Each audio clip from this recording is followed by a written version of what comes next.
네, 뉴스원 오늘은 국회부터 가보겠습니다. 22대 국회 첫 운영위원회에서는 여야 의원들 모두 참석했고요. 대통령실을 상대로 현안 질의가 이어지고 있습니다. 민주당은 최상병 순직 사건의 핵심 쟁점인 이른바 대통령 경로서를 집중 추궁했고 이에 대통령실은 경로서를 부인하면서 야권이 추진하는 특검법의 거부권 행사 가능성을 시사했습니다. 국회 취재기자 연결합니다. 임성재 기자.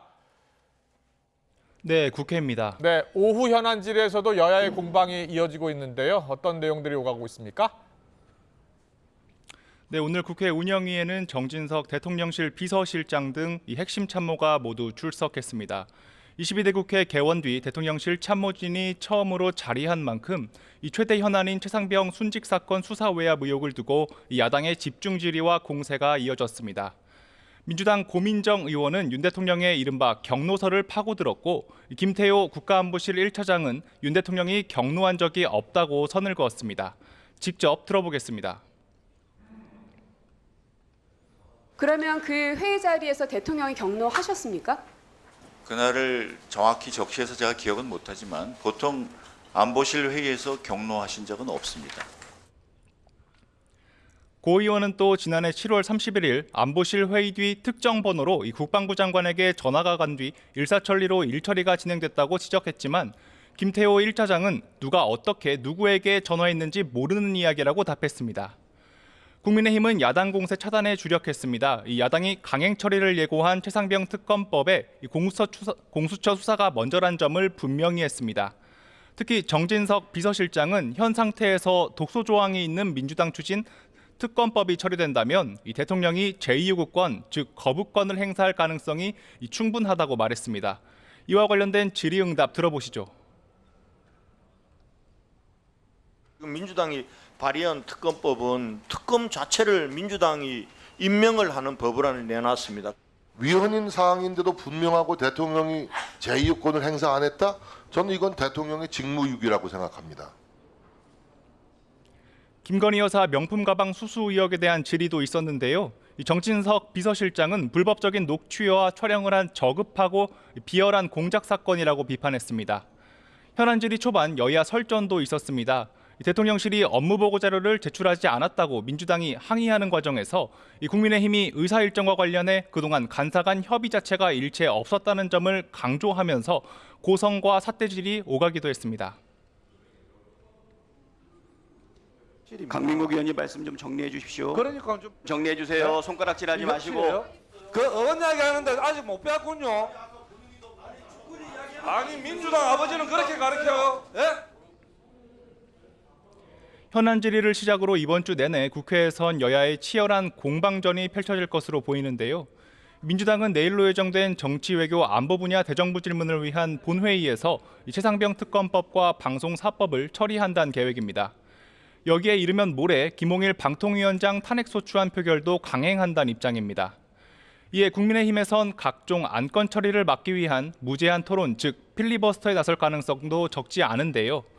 물론 필리버스터에 나선다고 해도 야당이 의석수를 바탕으로 이 토론 강제 종료를 할 수 있어서 여당 지도부의 고심이 깊어지고 있습니다. 당 전당대회 상황도 알아보겠습니다. 4파전으로 진행되고 있는 국민의힘 전당대회 후보 간 신경전이 가열되고 있죠.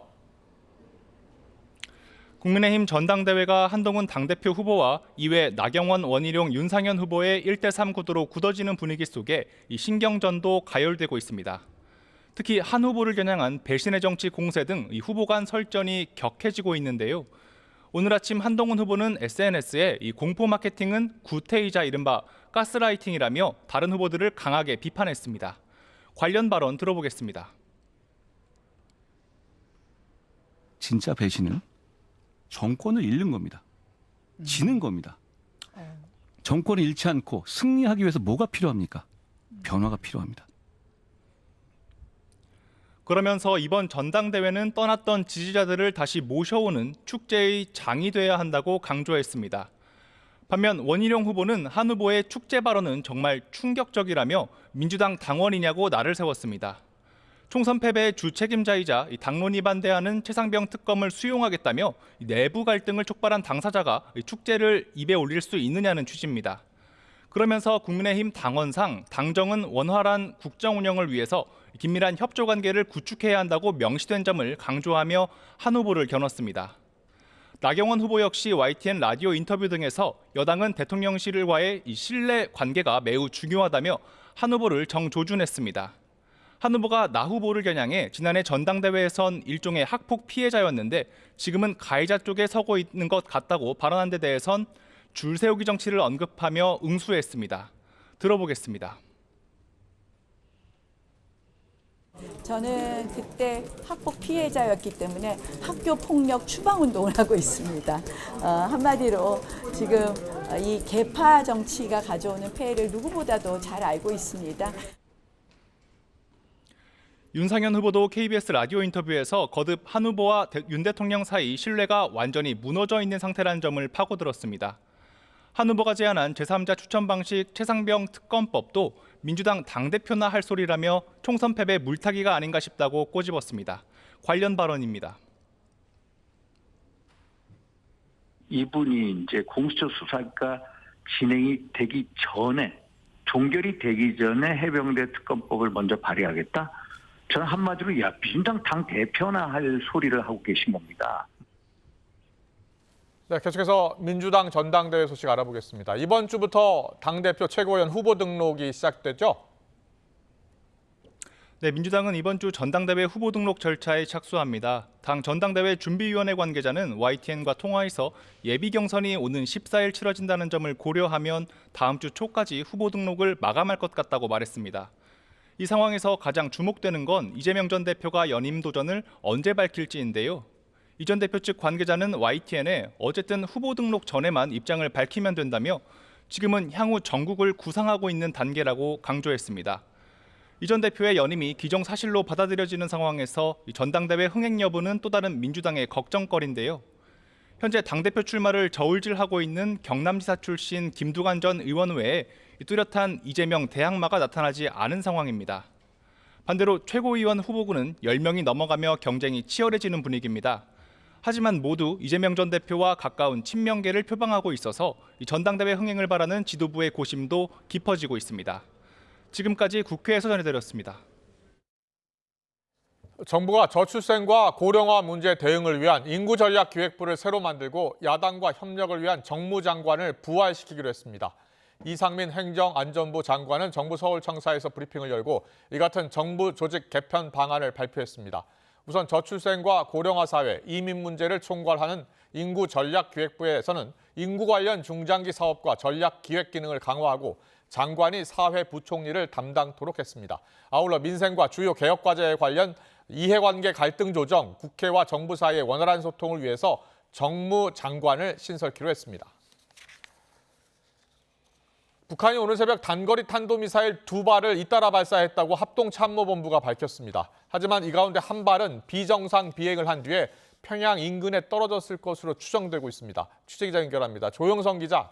네, 국방부입니다. 네, 2발 중 한 발은 실패했다는 분석이 나왔는데요. 자세한 소식 전해주시죠. 네, 합동참모본부는 오늘 새벽 북한이 탄도미사일 2발을 발사했다고 밝혔습니다. 황해남도 장현 일대에서 발사된 2발 가운데 한 발은 5시 5분에, 나머지 한 발은 5시 15분에 각각 발사됐습니다. 이어 각각 600여 킬로미터와 120여 킬로미터를 비행했다며 한미가 정밀 분석하고 있다고 전했습니다. 또 두 번째 쏜 미사일의 거리가 짧은 이유에 대해 실패했을 가능성을 제기하며 아직 확인된 건 없지만 내륙에 떨어졌을 수도 있다고 분석했습니다. 발사 장소에서 동북쪽으로 120km 거리는 평양 동쪽에 해당합니다. 직접 들어보겠습니다. 2차 발사한 북한의 미사일은 초기 단계에서 비정상적으로 비행했을 가능성이 있습니다.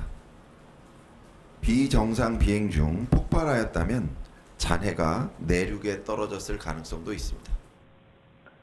그러면서 북한이 발사한 미사일 2발은 모두 단거리 탄도미사일인 이스칸데르급 화성 11형으로 보인다고 덧붙였습니다. 우리 군은 추가 발사에 대비해 감시와 경계를 강화하면서 미국, 일본과 정보를 공유하며 대비태세를 유지하고 있다고 덧붙였습니다. 북한의 탄도미사일 2발은 실패로 끝난 다탄도미사일을 발사한 지 닷새 만입니다. 어제 북한은 한미일이 제주 남방공해상에서 펼친 다영역 연합훈련 프리덤 엣지 훈련에 대해 한미일 관계가 아시아판 나토의 모습을 갖춘 것이라고 비난했습니다. 이에 따라 이번 미사일 발사는 이에 대한 도발일 가능성도 있는데 우리 국방부는 한반도 긴장의 주범인 북한의 적반하장이라며 북한의 핵 미사일 위협을 억제하고 대응할 목적이라고 강조했습니다. 지금까지 국방부에서 YTN 조용성입니다. 사망자 23명이 나온 화성 리튬 전지 공장 화재가 발생한 지 오늘로 일주일을 맞았습니다. 분향소에는 조문객들의 애도를 전할 수 있는 추모의 벽도 설치됐는데요. 경찰과 고용노동부는 화재 원인과 안전관리 준수 여부에 대한 수사에 박차를 가하고 있습니다. 취재기자 연결합니다. 윤태인 기자. 네, 윤태인입니다. 네, 화성시청 분향소에는 별도의 추모 공간까지 설치됐다고요? 네, 그렇습니다. 분향소 입구 옆 흰기둥에 추모의 벽이 마련된 건 오늘 오전 11시쯤입니다. 조문객들은 노란 종이에 피해자들에 대한 애도와 유가족에 대한 응원의 마음을 적어 추모했습니다. 조문객들은 일하다가 다치거나 죽지 않는 세상이 되도록 함께하겠다는 등의 메시지를 전했는데요. 추모의 벽을 마련한 시민대책위원회의 이야기 들어보시겠습니다. 조문을 오시는 분들이 그 마음을 방명록도 방명록이지만 이곳에 함께 적어주시고 공유해 주셨으면 하는 바람으로 포스트잇을 붙이게 됐고요. 오늘까지 닷새 동안 조문객 1000여 명이 분향소를 찾아 희생자들을 추모했습니다. 하지만 화재 사고가 발생한 지 일주일이 지나도록 아직 분향소에는 숨진 사람들의 모습이 담긴 영정사진이나 이름이 적힌 위패는 찾아볼 수 없었습니다. 진상규명이 이뤄지고 아리셀이 진정성 있는 피해 보상안을 제안할 때까지 장례를 치르지 않기로 유가족이 결정했기 때문인데요. 이에 따라 가장 먼저 어제 발인이 이뤄졌던 사망자 1명 이후 다른 사망자들의 장례가 언제쯤 이뤄질지는 불투명합니다. 이런 가운데 아리셀 한국인 직원까지 극단적 선택을 시도해서 치유 중인 것으로 전해졌습니다. 네, 아리셀 박순관 대표 등 공장 관계자에 대한 수사는 어떻게 진행되고 있습니까? 네, 경찰은 아리셀 공장과 박순관 대표의 자택 등에서 압수수색을 통해 확보한 자료들을 분석하고 있습니다. 인명피해가 다수 발생한 원인 등을 밝히기 위한 작업에 속도를 내고 있는 건데요. 이 과정에서 위반 사항이 담긴 중요한 정보가 포착될 경우 당장 이번 주에도 피의자들을 소환해 조사하겠다는 계획입니다. 경찰은 화재 발생 뒤 지금까지 참고인 37명을 불러 화재 당시 상황과 평소 아리셀의 근로체계, 안전관리 등을 조사했습니다. 공장에서 일했던 노동자들은 사고 예방법이나 대피 경로 등을 전혀 몰랐다고 진술한 것으로 확인됐습니다. 지난 3년 동안 아리셀이 한국안전보건공단으로부터 위험성 평가 우수 사업장으로 인정받은 것과는 배치되는 진술이 나온 겁니다. 결국 피해자들과 유가족들뿐만 아니라 비슷한 사고의 재발을 막기 위해서라도 철저한 진상규명이 이뤄져야 한다는 목소리가 커지고 있습니다. 지금까지 사회부에서 YTN 윤태인입니다. 오늘 새벽 서울 지하철 3호선 대치역 인근 선로에서 불이 나 3호선 일부 구간의 운행이 한때 중단됐습니다. 소방당국은 작업 차량의 리튬 배터리에서 불이 시작된 것으로 보고 있습니다. 김희영 기자의 보도입니다. 지하철역 안에 있는 선로에 뿌연 연기가 가득합니다. 작업 차량 한 대가 서 있고 소방대원들이 연기를 뿜어내는 엔진룸을 향해 물을 뿌립니다. 3호선 대치역과 도곡역 사이에 있던 선로 유지 보수 차량에서 불이 난 겁니다. 새벽 3시 40분쯤 신고가 접수돼 한때 압구정역과 수서역 사이 구간의 열차 운행이 중단됐습니다. 소방당국이 유독가스를 빼내 5시 40분쯤 운행이 재개됐지만 대치역에는 연기가 남아 이후에도 20여 분 동안 열차가 서지 못했습니다. 불이 잡힌 지 1시간이 넘어서까지도 역사 가득 남았던 매캐한 연기와 냄새 때문에 출근길 시민들이 불안을 호소하기도 했습니다. 이번 사고로 인명피해는 없었지만 새벽부터 긴급 재난 문자를 받은 시민들은 화재가 자칫 대형 사고로 이어지지 않을까 걱정했습니다. 이 냄새가 그 새벽에 난 그 화재 냄새였나? 이거 뭐 어떡하지? 이게 이 통로 안에서 났다는 건가? 만약에 이게 낮에 났으면 어땠을까 하는 생각을 잠깐 해봤어요. 우리 아이들이 타고 있을 때. 소방당국은 차량을 수서 차량기지로 옮겨 계속 진화 작업을 이어갔고 신고 접수 후 5시간이 지나서야 불을 완전히 끌 수 있었습니다. 또 차량의 리튬 배터리에서 불이 시작된 것으로 보고 있는데 탑재된 지 4년도 되지 않았는데 불이 난 이유 등을 조사하고 있습니다. 관계자 불러서 배터리를 아예 분리를 했고요. 수소 안에 물 넣어가지고 거기 안에 배터리를 집어넣어서 그렇게 안전조치를 실시했거든요. 경기 화성 리튬 전지 공장 화재로 30명 넘는 사상자가 나온 지 일주일 만에 이번에는 리튬 배터리 차량에서 불이 나면서 시민들의 불안감이 커지고 있습니다. YTN 김이영입니다.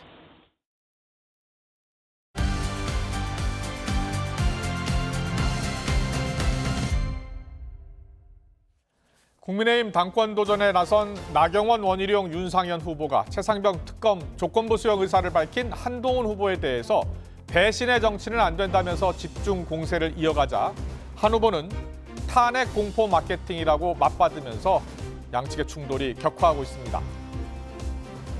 원 후보는 오늘도 한 후보에게 민주당 당원이냐면서 직격했고 나 후보는 야당이 결국 탄핵의 실크로드를 만들 것이라면서 비판한 데 이어 윤 후보도 야당의 목적은 탄핵이나 임기 단축이라면서 한 후보를 몰아세웠습니다.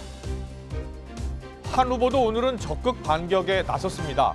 작년 전당대회 때도 똑같은 탄핵 공포 마케팅이 있었다면서 나 후보에게는 학폭 피해자에서 학폭 가해자로 바뀐 것 같다고 직격했고 원 후보가 2018년엔 탈당하면서 민주당에도 갈 수도 있다고 하지 않았느냐고 날을 세웠습니다. 오늘 정치원은 나경원, 한동훈 후보의 인터뷰 듣고 시작하겠습니다. 최혜병 특검법을 받으니까 한동훈 특검법을 또 내밀어요. 또 탄핵도 뭐 지금 방통위원장 탄핵에 이어서 이미 탄핵 청원 세몰이를 하고 있거든요. 결국 하나 받으면 두 개 받으면 3개 받으라 그럴 것이고 그거는 이제 그 다음에 대통령 탄핵으로 가는 어떤 실크로드를 만들어 보겠다 이런 생각이라고 봅니다. 그런 공포 마케팅. 그런데 이게 처음이 아닙니다. 지난 3월에 지난 작년 3월에 김기현 대표가 당대표에 5% 있다가 막 몰려들어가지고 막 굉장히 지원을 했고 인위적인 지원을 통해 가지고 당대표가 됐었죠. 그 당시에도 탄핵이 되니 누가 되면 탄핵이 되니 누가 배신의 정치니 이런 얘기 그대로 있었어요. 똑같은 레파토리입니다. 오늘의 정치원은 달아오르는 국민의힘 당권 경쟁 소식부터 짚어보겠습니다. 키워드가 배신입니다. 오늘도 차지원 부산카톨릭대 특임교수 배종찬 인사이트K 연구소장과 함께 날카롭게 짚어보겠습니다. 어서 오십시오. 안녕하세요. 안녕하세요. 예, 국민의힘 당권 경쟁이 점점 더 달아오르고 있고요. 특히 이 발언 수위가 계속 높아지고 있는 것 같아요. 배신의 정치다라는 주장. 그리고 이거 공포 마케팅 아니냐라는 한 후보의 대응 어떻게 보고 계세요? 저는 일단 좀 헷갈립니다. 이 지금 네 분이 사실 불과 몇 달 전만 하더라도 같이 어깨동무도 하고 같이 두 손을 치켜들면서 승리를 다짐했던 정치 동지들인데 불과 몇 개월 사이에 이렇게 표현할 수 있을까라는 정변이고 그리고 또 무엇보다도 사실 지금 어떻게 보면 이 전당대회가 지금 사생결단식 내 죽고 나 살자는 그런 식의 좀 속된 표현으로 아사리한 판으로 진행되고 있다. 이것이 과연 뭐 지금 전당대회가 맞느냐? 어떻게 보면 여야의 지금 정치적인 사활이 걸린 대선 경쟁을 하고 있는 것이 아닐까 착각이 들 정도의 심각한 상황이라는 것이죠. 그렇기 그렇게 때문에 치열하게 보입니까? 저는 그렇게 봅니다. 그렇기 때문에 사실 누가 된다고 하더라도 상당한 후유증이 생길 수밖에 없다는 것이고 또 하나 드는 것은 기시감이죠. 딱 10년 전, 그러니까 이 당시 여당이었던 새누리당에도 전당대회가 있었어요. 당시에 여당의 유력 주자가 이 김무성 후보와 서청원 후보였는데 그때 나왔던 레파토리 똑같이 배신의 정치였습니다. 그때 당시 1위 후보였던 김무성 후보를 상대로 해서 이 상대 후보였던 서청원 후보가 제기했던 것이 당신은 옛날에 원래 친박자장이었는데 탈박해서 결국 배신하지 않았느냐. 그런 식으로 가서 결국 물론 거기서 이 김무성 후보가 당선이 됐습니다만 그 뒤로 어떻게 진행이 됐습니까? 사실은 그 배신의 프레임에서 당시 여당이 벗어나지 못했고 그것 때문에 2016년 총선에서 사실은 그러니까 총선을 망쳤고 그것이 결국 그 여파가 미쳐서 박근혜 대통령이 탄핵으로 이어졌던 그런 불행한 사태가 있었잖아요. 한동훈 후보는 오늘도 작년 전당대회 때도 배신의 정치 이야기가 있었다. 사실은 작년 전당대회 때는 배신이라는 단어가 이렇게 뚜렷하게 부각되지는 않았었거든요. 사실 그때만 하더라도 대통령이 집권 초반이었기 때문에 사실 이 배신이라는 이야기를 서로 끄집어내기가 쉽지 않은 상황이었는데 그렇군요.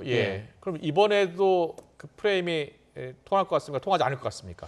저는 이 부분에 대해서 아마 당원들이 상당히 또 그리고 또 이번에 또 민심이 20% 참여하잖아요. 저는 이 상황 자체를 아주 냉정하게 바라볼 가능성이 저는 높다고 봅니다. 과연 보수 지지층 입장에서는 이런 배신의 프레임 자체가 또다시 우리에게 계멸적 사태를 갖고 올 수 있다는 아마 판단할 가능성이 좀 높지 않을까라는 생각이 듭니다. 배종찬 소장은 어떻게 보세요? 저는 뭐 좀 다르게 봅니다만 그러니까 이 배신이라는 것이 누구에 대한 배신이냐가 중요할 거예요. 만약에 지지층들에 대한 배신이라면 이건 엄청난 일이 될 겁니다.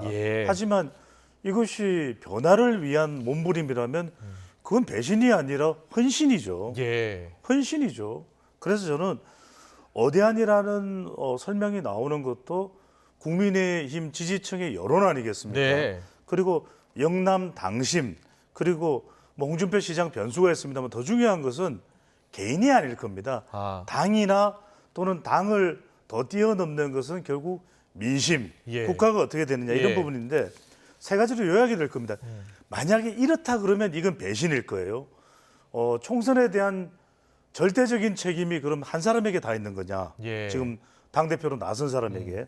또 윤석열 대통령과의 관계를 배신으로 볼 거냐? 예. 세 번째로는 이건 이제 홍준표 시장이나 몇몇 또 이제 반한 정서를 가지고 있는 사람들이 제기하는 거지만 그럼 검사 시절에 보수 괴멸이나 절멸을 시도했던 사람이 한 사람의 또 과거 행적이냐? 네. 사실 거기에 지지층들이나 당원들이 공감한다면 배신일 수 있겠지만 그게 아니라 지금의 정말 변하지 않는 구도 자체. 아니 국민의힘 지지층도 더 늘어나야 될 테고 특히 네. 이제 대통령 지지율도 임기가 3년이나 남았는데 변해야 되지 않겠습니까? 예. 그 변화를 주장하는 것이라면 배신이 아니라 헌신이겠죠. 그렇군요. 오늘 한동훈 후보가 라디오에 출연해서 나경원 후보에 대해서 작년 전대 때는 학폭 피해자인 줄 알았는데 지금 보니까 학폭 가해자가 됐다라고 이야기했어요. 발언의 수위가 점점 강해지고 거칠어지는 것 같습니다. 어떻게 보세요? 격화될 수밖에 없죠. 왜냐하면 선거라는 것은 경쟁이라는 것은 전쟁이고 살아남아야 되니까 네. 이제는 이전의 과거에 어떤 이야기를 했던가에 대한 신이라는 것은 하나도 찾아볼 수가 없는 상황인 거죠. 예. 그러니까 지금 한동훈 후보의 경우에도 2018년에 민주당에 갈 뻔도 했다라고 이야기했던 원희룡 후보 아니냐 예. 이렇게 이야기하면서 또 원희룡 후보는 아니 지금 한동훈 후보의 발언은 민주당 대표로 올리는 발언이다 이런 얘기를 하고 있잖아요. 그러니까 예. 막장입니다. 그러니까 갈 때까지 가보자는 식인데 예. 물론 이게 이제 방금 전에 이제 차재원 교수님 말씀하셨던 대로 예. 전당대회 끝나고 봉합될 수 있는 것만 몰라도 네. 품격이 있는 겁니다. 저는 어느 선까지 가야 되지 지나치면 과유불급입니다. 중요한 것은 저런 이야기들이 국민의힘 당원층에 얼마나 당심에 영향을 미칠까이거든요. 얼마나 영향을 미칠 것 같습니까? 저는 당원들은 중요한 게 그걸 겁니다. 그러니까 배신이나 이런 프레임보다 또는 심지어는 뭐 친한이냐 친윤보다도 네. 당을 변화시키고 사실은 저는 거듭 제가 데이터상으로 분석을 했습니다만 이번에 가장 중요한 변수는 오히려 홍준표나 윤석열 대통령 변수가 아니라 이재명 전 대표 변수일 거예요. 그렇군요. 이재명 전 대표를 이길 수 있는 사람이 4명 중에 누구냐? 이게 가장 중요할 것으로 보입니다. 알겠습니다.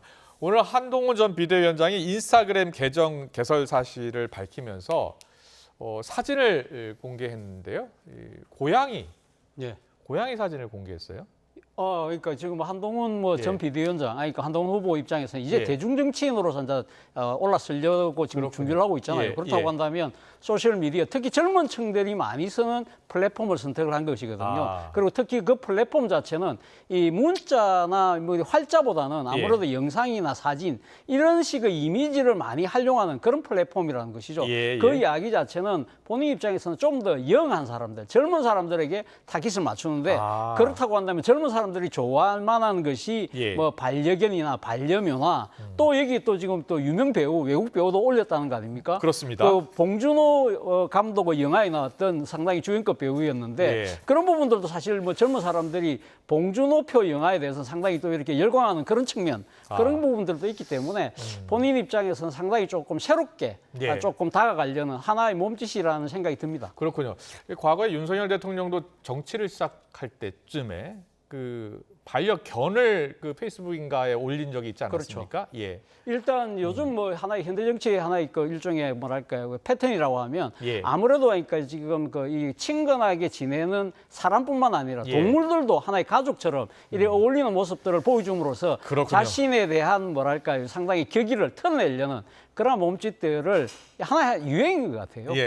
어떻게 보셨어요? 감성 전략이죠. 감성 전략이죠. 많은 우리 시청자분들께서도 아시겠습니다. 저도 다른 유튜브나 라디오 방송을 할 때는 배추도사 이렇게 얘기를 하는데 그러면 또 이제 호감도가 좀 더 증진되는 그런 부대 효과를 누릴 수가 있습니다. 그러니까 2015년에 이태원 기록을 걸다가 틸다 스윈턴이라고 하는 호감도가 높은 배우를 만났다. 그 사진을 찍은다. 가령 우리도 유명 가수나 유명인들과 함께 찍은 사진을 SNS에 올리는 경우에 많은 분들이 와 이러면서 또 관심을 가지지 않습니까? 그렇습니다. 그런 일종의 천대의 호감 감성 전략으로 봐야 되겠죠. 그렇게 보시는군요. 알겠습니다. 다음 키워드를 보고서 이야기 더 풀어가도록 하겠습니다. 키워드 보여주세요.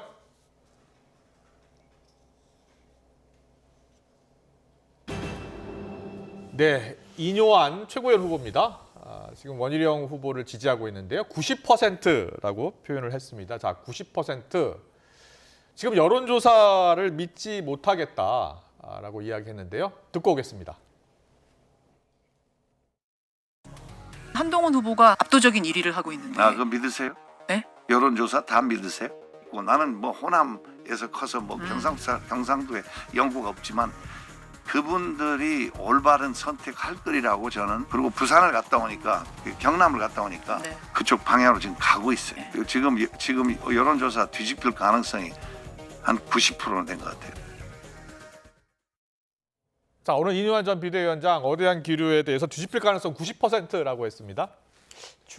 지극히 주관적인 감상이 아닐까 하는 생각이 듭니다. 일종의 또 희망적 사고일 수도 있고요. 또 하나는 본인이 지금 이 원희룡 후보하고 러닝메이트를 해서 최고위원회에 나왔기 때문에 자신이 당선될 수 있다는 일종의 권력 의지로도 보이긴 합니다만 사실은 어떻게 보면 상당히 그러니까 이 사안을 객관적으로 보고 있을까라는 생각이 든다는 것이죠. 그렇군요. 저는 뭐 임요한 의원 같은 경우는 사실 좀 새로운 정치하는 모습을 좀 보여줄 필요가 있지 않았나 하는 생각이 들어요. 본인이 최고위원회에 도전하고 싶다고 한다면 여러 후보하고 이렇게 짝을 짓기보다는 자신의 가치와 철학을 좀 더 설파해서 표를 얻는 그런 방식으로 접근하는 것이 옳은 것이 아닐까라는 생각을 해봤습니다. 그렇군요. 최근 여론조사를 보면 갤럽 조사를 좀 분석을 좀 해주셨으면 좋겠는데요.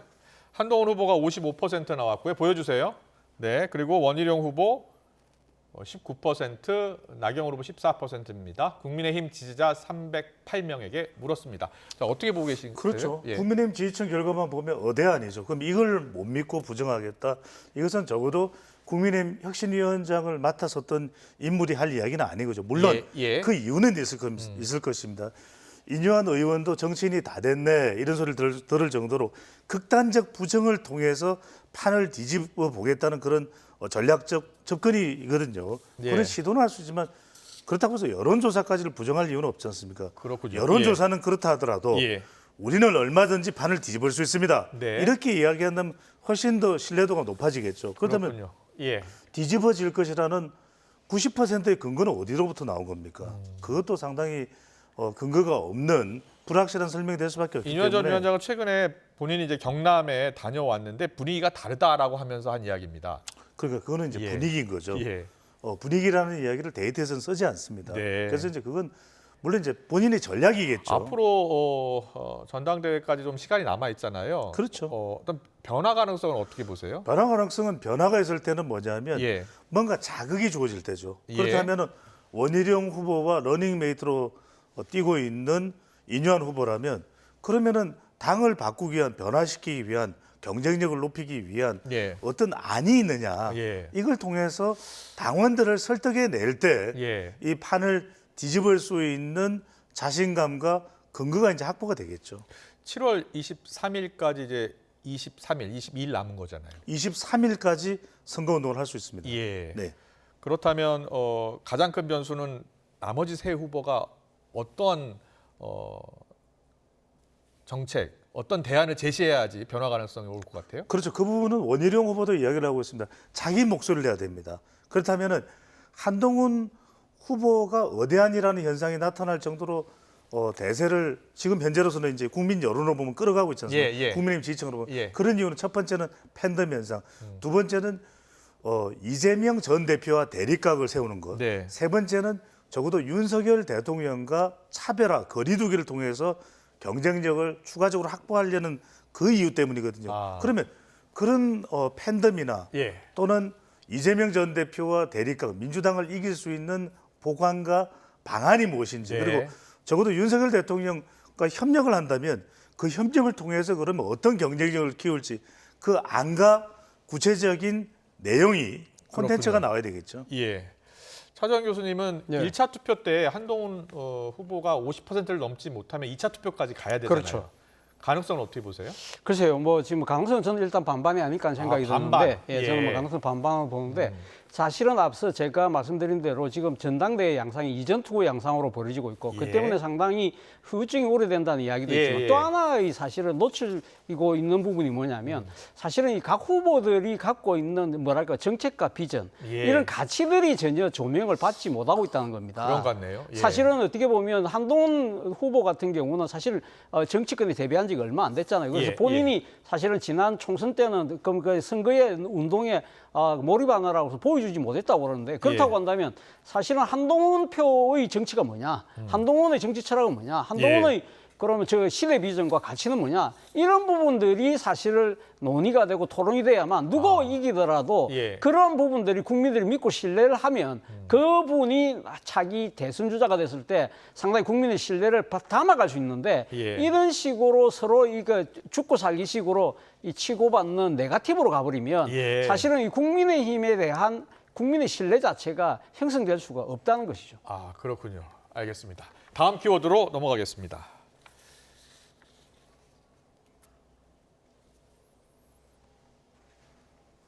네, 오늘 국회 운영위 소식인데요. 오늘 첫 전체회의가 열렸는데 시작부터 고성삿대질 난무했고요. 그리고 오늘 아버지라는 표현이 등장을 했습니다. 강민국 국민의힘 의원이 민주당 아버지가 그렇게 가르치냐면서 이재명 대표를 직격했는데요. 오늘 운영위 모습 영상으로 만나보고 오겠습니다.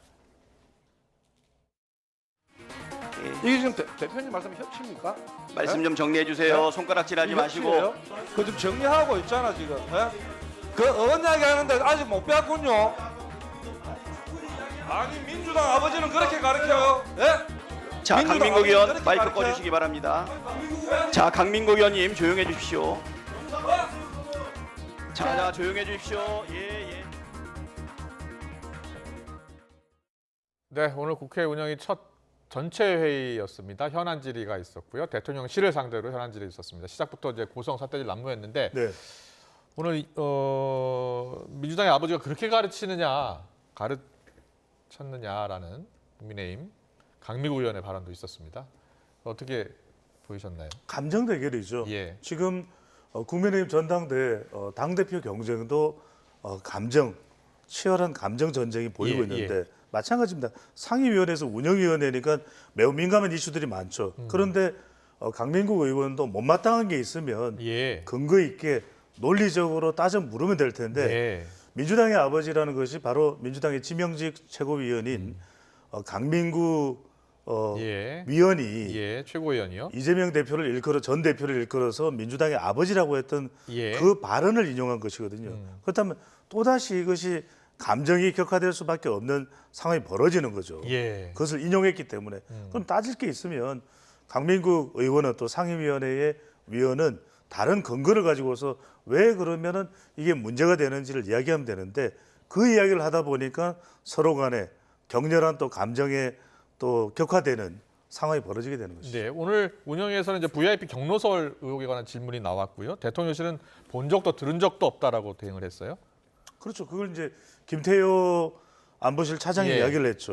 그래서 이제 김태효 안보실 차장은 질문을 받은 그 날짜에 경로한 적이 없다라고 설명을 한 것이니까 본인이 그 부분에 대해서는 본인의 이 솔직한 답변을 했겠죠. 물론 그거 가지고서 솔직한 답변이 아니다라고 이제 정치적으로 판단하는 것은 논외의 문제일 테고요. 알겠습니다.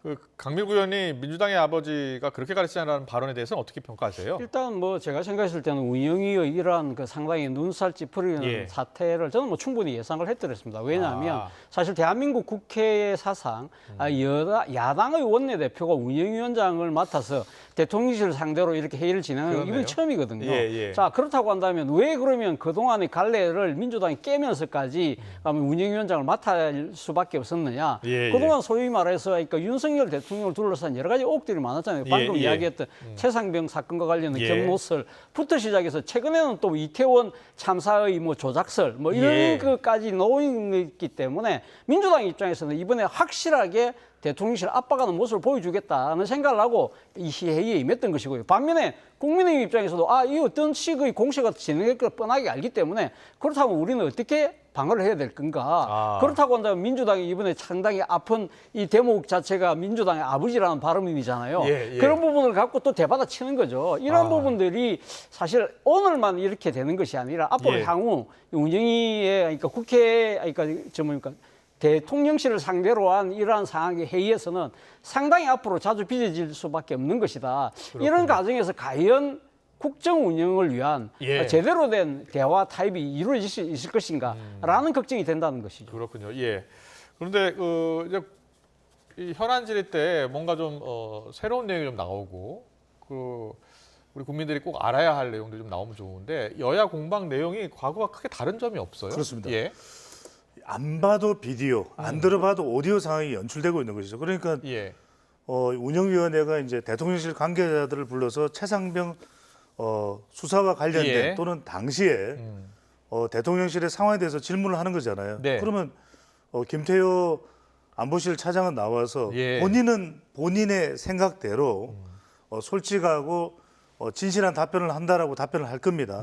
하지만 이것을 받아들이는 국회의원들은 또는 정치적 성향을 가지고 있는 국민들은 그렇게 받아들이겠습니까? 진위 여부가 진위대로 안 가려질 거예요. 그러니까 이것을 바라보는 것은 정치적 성향에 따라서 더불어민주당 지지층이거나 더불어민주당 국회의원들은 아니다. 왜 사실대로 말을 안 하고 있느냐. 그렇게 이야기할 것이고 국민의힘 의원들이나 국민의힘 지지층들은 이렇게 사실대로 이야기해도 민주당은 못 믿고 또 운영위원장은 운영위원장대로 계속해서 그걸 또 추궁해서 물을 거고 아니 그러면 우리는 뭐가 진실입니까? 그러니까 이게 계속 반복될 겁니다. 그럼 지금 여권에서는 계속해서 이야기하는 게 특검보다는 공수처 수사가 먼저라는 입장을 계속 되풀이하고 있는 것이고요. 민주당은 내일 이제 본회의에서 특검법, 방송사법 처리한다는 계획이잖아요. 그렇죠. 이게 계속 평행선 달리는 거예요? 계속 이제 쳇바퀴 돌듯이 공전이 될 겁니다. 그래서 어떤 상황이 될 거냐면 또 최상병 특검법 관련해서 추가로 또 통과가 된다 하더라도 윤석열 대통령은 거부권을 행사할 수밖에 그 부분에 대해서 분명히 정진석 비서실장이 이야기를 했고요. 또 방송사법에 대해서는 이미 이것에 대해서는 김홍일 방통위원장의 탄핵 사태와 맞물려서 그래서 제가 계속 말씀드리는 것이 일주일 전에 우리 방송을 다시 보게 하면 어떻게 절충하는 것이 그래도 효과적인 방법인가에 대해서 다 설명드리잖아요. 절대 귀 기울이지 않습니다. 그러니까 절충을 하는 수밖에 없을 거예요. 그러니까 오죽했으면 한동훈 후보가 최상병 특검법에 대해서 제3자 특검 추천안에 대해서 이야기했을 때 민주당의 정성호 의원도 받아들일 만하네요라고 이야기를 한 거고 방송사법에 대해서도 이미 여러 차례 중재안들이 나와 있거든요. 이걸 좀 더 검토해 볼 필요가 있다는 것이죠. 이번 주 내내 공방전 당장 또 내일 본회의 때 통과가 되면 또 여야가 또 대치 국면. 해법이 없어요? 결국 지금 민주당 입장에서는 그러니까 본인들이 민심을 담아서 그러니까 국회에서 의결하는 법안에 대해서 그러니까 국민의힘과 용산에서 끌고 온 법안들을 계속적으로 거부권을 행사하면 거기에 대해서 국민들이 상당히 어떤 식으로든 적극적인 정치적 행동을 해주실 거야라고 믿는 것 같고 반면에 또 국민의힘 입장에서는 민주당이 계속적으로 그러니까 지금 이 거야의 그러니까 표수만 믿고 이런 식으로 무리하게 법안을 통과시키는 부분에 대해서 아마 거야는 상당히 오만과 독선 프레임에 빠질 거야라고 희망적인 사고를 각자가 하고 있는 것이죠. 그렇기 때문에 사실 어느 한쪽이 지금 양보할 생각이 없다는 것이죠. 그런데 문제는 결국 어느 한쪽으로 민심은 쏠릴 수밖에 없을 거라고 봅니다. 그 민심이 어떤 쪽으로 쏠릴 거라고 제가 예단할 수는 없습니다만 분명히 국민들은 바라보는 지점이 분명히 있는 것이거든요. 자, 과연 우리가 매주 나오는 이 여론조사들과 관련해서 상당히 여러 가지 국정 현안에 대한 조사들이 나오고 있지 않습니까? 이러한 부분들에 대해서 과연 어느 정파가 과연 국민의 민심을 수렴하느냐 그것이 결국은 향후 민심의 향배를 가르는 일종의 가늠자가 되지 않을까 생각이 듭니다. 알겠습니다. 자, 마지막 키워드 보겠습니다. 보여주시죠.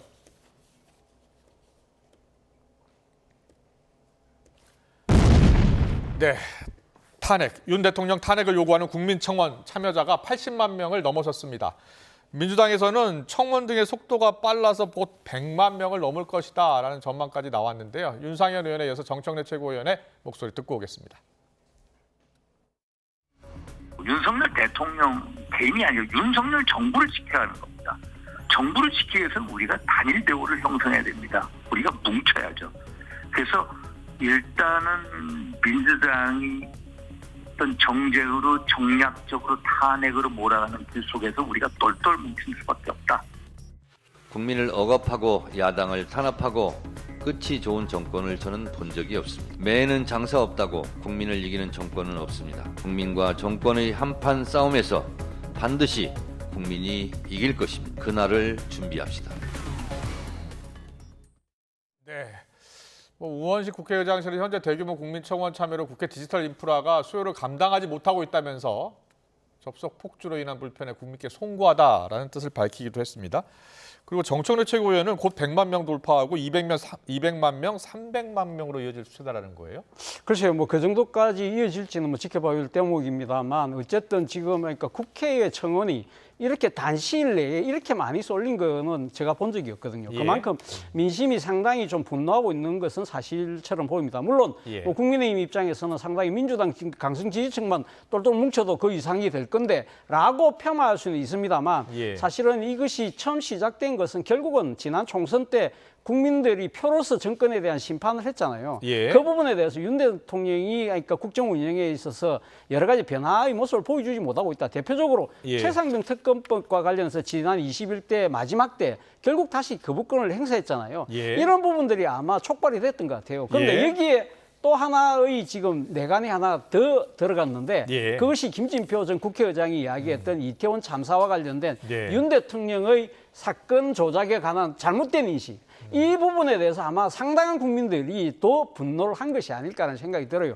그렇기 때문에 이 부분이 일단 5만 명이 넘었기 때문에 지금 먼저 이 관할 그러니까 소위를 넘어서 지금 법사위까지 올라갔습니다만 법사위에서 결국 과연 어떤 결정을 내릴 것인가 이런 부분들을 좀 지켜볼 대목이긴 합니다만 어떤 결정 내릴 것 같습니까? 법사위에서 지금 법사위원장이 정청래 위원장이잖아요. 그러니까요. 그러니까 지금 이제 실제 단행을 할지 안 할지는 상당히 뭐 지금 많은 사람들이 궁금해합니다만 저는 좀 속도 조절을 하지 않을까라는 생각이 듭니다. 일단 지금 탄핵이라는 부분 자체가요. 한번 이렇게 시행될 경우에는 사실은 다시 설 수 없는 하나의 일종의 뭐랄까 마지막 탄핵과 같은 그러한 존재잖아요. 특히 대통령 탄핵 부분은 그리고 지난 2004년도 같은 경우에 섣부른 야권의 그 탄핵 노무현 대통령의 탄핵이 결국 엄청난 역풍을 불러왔잖아요. 그렇다고 한다면 지금 민주당 입장에서는 사실은 그러니까 국회에서는 탄핵 가결이 지금 되는 것 자체도 어렵습니다만 설사 된다고 하더라도 헌법재판소에 가서 과연 그것이 인용이 될 수 있을 것이냐 그런 부분도 생각 안 할 수가 없는 것이거든요. 그렇다고 한다면 이 윤 대통령과 둘러싼 여러 가지 의혹들에 대해서 구체적인 이 범법 사실이 적시되지 않는 이상 제 생각에 추진은 실제 어렵지 않을까 생각이 듭니다. 실제 추진은 쉽지 않을 것이다, 어려울 것이다라고 예상하셨는데 어떻게 보세요? 두 가지 경우는 봐야 되거든요. 하나는 이제 여론수입니다. 여론이 계속해서 윤석열 대통령의 평가가 나빠질 대로 나빠진다. 당장은 하기는 힘들 거예요, 민주당이. 왜냐하면 탄핵 시도에 따른 후폭풍도 상당히 염려스럽고 우려스러운 것이고요. 또 하나는 첫 번째는 그 여론 수위, 두 번째는 저는 재판 수위. 이재명 전 대표 이제 연임이 돼서 당 대표가 다시 되고 난 이후에 이 재판이 이제 9월달에 이 공직선거법 이 재판도 이제 결심이 되고 1심 선고가 이제 10월쯤 나올 겁니다. 위정교사 관련 그것이 나왔을 때에 민주당의 여론 또 이 선고의 결과 이런 부분 재판의 수위에 따라서 민주당도 이 탄핵 카드를 만지작거릴 수밖에 없을 걸로 보입니다. 왜냐하면 상당히 맞대응 성격이 강해질 수 있거든요. 그래서 저는 적어도 연말이나 내년으로 넘어가는 시점쯤에는 어느 정도 가시화 가능성도 열려 있다. 그런데 이 말씀을 꼭 드려야 됩니다. 또 탄핵, 지금 노무현 대통령, 박근혜 대통령 얼마나 우리가 큰 정치적인 트라우마를 겪게 됩니까? 이미 국가는 정치 성향적으로 두동강이 났고 저는 이런 걸 제안드립니다. 자, 대통령 국정 운영에 대한 극도의 불만 아니겠습니까? 그러면 대통령실과 국민의힘도 이 상태로 있으면 안 됩니다. A안, B안 이걸 좀 내놓을 필요가 있을 것 같고요. 민주당도 계속 탄핵이나 임기 단축 이야기를 할 게 아니라 A안, 추가적으로 협치해 주다면서 A안, B안 그러면 그 A안, B안 중에서 조금 가까운 거에 또 A안, B안 계속 좁혀 나갈 수 있는 이른바 살라미 절충 방법이 시도될 수 있거든요. 예. 국민들은 그걸 원할 겁니다. 그렇군요. 예. 지난 총선 때도 조국 혁신당은 이제 탄핵 이야기를 공개적으로 꺼냈는데 민주당은 상당히 신중했잖아요. 그렇죠. 예. 이건 바로 후폭풍입니다. 자칫 잘못하면 이게 첫 번째로는 방금 전에 이제 차재원 교수께서 말씀하셨던 대로 이거는 여론상으로 대통령이 잘못하고 있다가 아니라 예. 뭔가 헌법재판소에서도 탄핵이 인용될 정도의 엄중한 엄격한 또 분명한 위법 사항이 있는 경우일 텐데 되고요. 또 하나 자꾸만 이게 이재명 전 대표와도 비교될 수밖에 없는 상황이 또 정치적으로는 초래가 될 겁니다. 그런 상황도 맞물려 있기 때문에 굉장히 신중할 수밖에 없는데 제가 거듭 말씀드린 국민들 입장에서 볼 때는 절충의 절충을 거듭해가는 것이 훨씬 더 나은 방법이 될 겁니다. 예. 차 교수님은 어떻게 보세요? 배 소장께서는 결국은 이재명 대표 1심 결과에 따라서 좀 달라질 수 있다. 그리고 내년 말이나 내년 초나 올해 말 정도쯤 돼서 추진한다면 추진할 수 있지 않겠느냐 이렇게 봤거든요. 예, 사실 뭐 그러니까 민주당이 주도하는 탄핵의 문제는 사실은 이재명 대표의 사법 리스크하고도 맞닿아 있는 것이거든요. 그러니까 어떻게 보면 좀 동전의 양면 같은 그런 성격을 띠고 있기 때문에 사실은 민주당이 섣불리 윤석열 대통령에 대한 탄핵안을 만약에 추진할 경우에는 이재명 대표에 대한 방탄 아니냐는 그러한 또 상당한 의혹을 살 수 있기 때문에 그리고 특히 앞서 말씀하신 것처럼 일부 재판 같은 경우 예를 들면 선거법이라나 위정교사 같은 경우는 사실 올해 안에 1심 결과가 나올 가능성이 상당히 높거든요. 그런 상황에서 만약에 유죄에 의해서 그러니까 이재명 대표의 정치 생명이 끝나는 만약에 그런 형량이 나올 경우에는 상당히 아마 국민들 입장에서도 그러니까 민주당의 탄핵 추진에 대해서 상당히 생각을 달리할 가능성도 있다는 것이죠. 그렇기 때문에 이 모든 상황들을 복합적으로 고려해서 민주당 입장에서는 상당히 신중하게 조심스럽게 접근하지 않을까라는 생각이 듭니다. 그렇군요. 이와 관련해서 한동훈 전 비대위원장이 이렇게 얘기했습니다. 많은 사람들이 정부에 실망한 분들도 계시고 그런 의미에서 정치적 인기 투표 같은 것이지 그게 연결돼서 탄핵으로 간다. 저는 그런 상황이 생기지 않을 것으로 본다라고 했습니다. 한동훈 전 비대위원장의 생각은 어떻게 보세요? 그렇죠. 신중할 수밖에 없겠죠. 그리고 이게 오히려 한동훈 후보의 의미는 어떤 의미냐. 그만큼 윤석열 대통령이 이 탄핵이라는 것에 위협 수위가 올라가고 있는 만큼 그래서 오히려 본인이 돼야 된다. 그것을 이재명 전 대표와 대립각에서 이 국민의힘 지지층들을 결집해서 윤석열 대통령을 그래도 막아낼 수 있는 사람은 나다라는 점을 강조하는 메시지를 깔고 있는 것으로 보입니다. 한동훈 전 비대위원장 이 생각에 대해서는 어떻게 생각하세요? 일단 뭐 한동훈 비대위원장 입장에서는 소위 말하는 배신의 프레임 자체가 지금 본인에게 지금 오고 있으니까 그렇기 때문에 탄핵이라는 부분에 대해서는 적극적으로 방어하겠다는 뜻을 분명히 이야기를 하고 있겠죠. 문제는 근데 이제 지금 공개하는 입장에서는 그렇다고 한다면 왜 최상병 특검법을 조건부 수용을 했느냐는 식으로 아마 이렇게 또 공격을 할 거예요. 그렇지만 이 한동훈 전 비대위원장 입장에서는 그런 이야기를 할 수밖에 없는 것이죠. 그러니까 이 최상병 특검법 같은 경우는 사실 지난 총선 때의 민심이었고 그러한 부분들에 대해서 우리가 정정당당하다고 지금 용산에서 그렇게 이야기를 하고 있는 만큼 이런 부분들에 대해서는 우리가 밝힐 건 밝히고 그러니까 이 잘못된 부분을 바로 잡고 나가자. 그러나 대통령의 잘못은 없을 거야 라는 식의 논리를 계속적으로 이야기할 수밖에 없는 상황이라는 것이죠. 한동훈 전 비대위원장의 수정안을 보면 그 특검을 임명하는 게 민주당이나 조국혁신당이 임명하는 게 아니라 제3자가 임명하는 게 아니라 추천하는 그렇게 표현을 했는데 제3자는 뭐 대한변협도 들어가고 대법원도 들어가겠죠. 거기에 대해서 민주당이 받을 수 있는 사안이라고 보세요? 저는 민주당 입장에서는 사실 그러니까 특검법이 된다고만 한다면 사실 원래 최상병 특검법이 처음 발의됐을 때도 대한변협이었잖아요. 그런 부분들이 그러니까 대통령이 거부권을 행사했기 때문에 좀 더 독하게 간 측면이 있는 것이거든요. 사실은 국민의힘이 진작에 사실은 이 법안에 대해서 민주당과 협상을 하려고 했다고 한다면 그런 소위 말하는 독한 조항은 어느 정도 타협하려고 아마 일부러라도 그 협상용으로 아마 제 생각에 만들어놨을 가능성이 높다. 그렇다고 한다면 충분한 타협이 이루어질 수 있다는 생각이 듭니다. 어떻게 전망하세요? 저는 이것이 민주당이 받아들이고 말고 여부도 중요하겠지만 그래도 한동훈 후보가 이걸 제시한 이유는 그래도 윤석열 대통령과 좀 다른 후보들과 윤석열 대통령과 관련된 것에 대해서 차이점을 두는 사람이 누구냐. 사실은 이걸 민주당이 못 받아들일 가능성도 상당히 있습니다. 실제로 박지원 의원 같은 경우는 말도 안 된다, 못 받아들인다 이런 이야기를 하고 있거든요. 왜냐하면 대법원장이 추천을 한다니 무슨 말이냐. 그거는 말도 안 되는 이야기고 이 정부의 영향을 받을 수밖에 없다. 그러니까 다른 후보, 전당대회의 다른 후보와 차이점을 시도한다는 점에서 한동훈 후보의 전략적인 시도가 또 담겨 있다, 포함되어 있는 것으로 보입니다. 그렇군요. 예. 특검을 누가 추천하느냐를 놓고서 지금 한동훈 전 비대위원장 생각과 지금 내일 통과될 가능성이 높은 그 특검법하고는 분명한 차이가 있습니다. 양측이 어떤 입장 조율 또 합의를 할지도 주목이 되고요. 특히 다른 국민의힘 당권자들이 다 반대하고 있어서요. 네, 그 결과도 지켜봐야 하는 상황입니다. 오늘 정치권 이슈는 여기까지 듣겠습니다. 배종찬 인사이트K 연구소장, 차재원 부산카톨릭대 특임교수와 함께했습니다. 잘 들었습니다. 고맙습니다.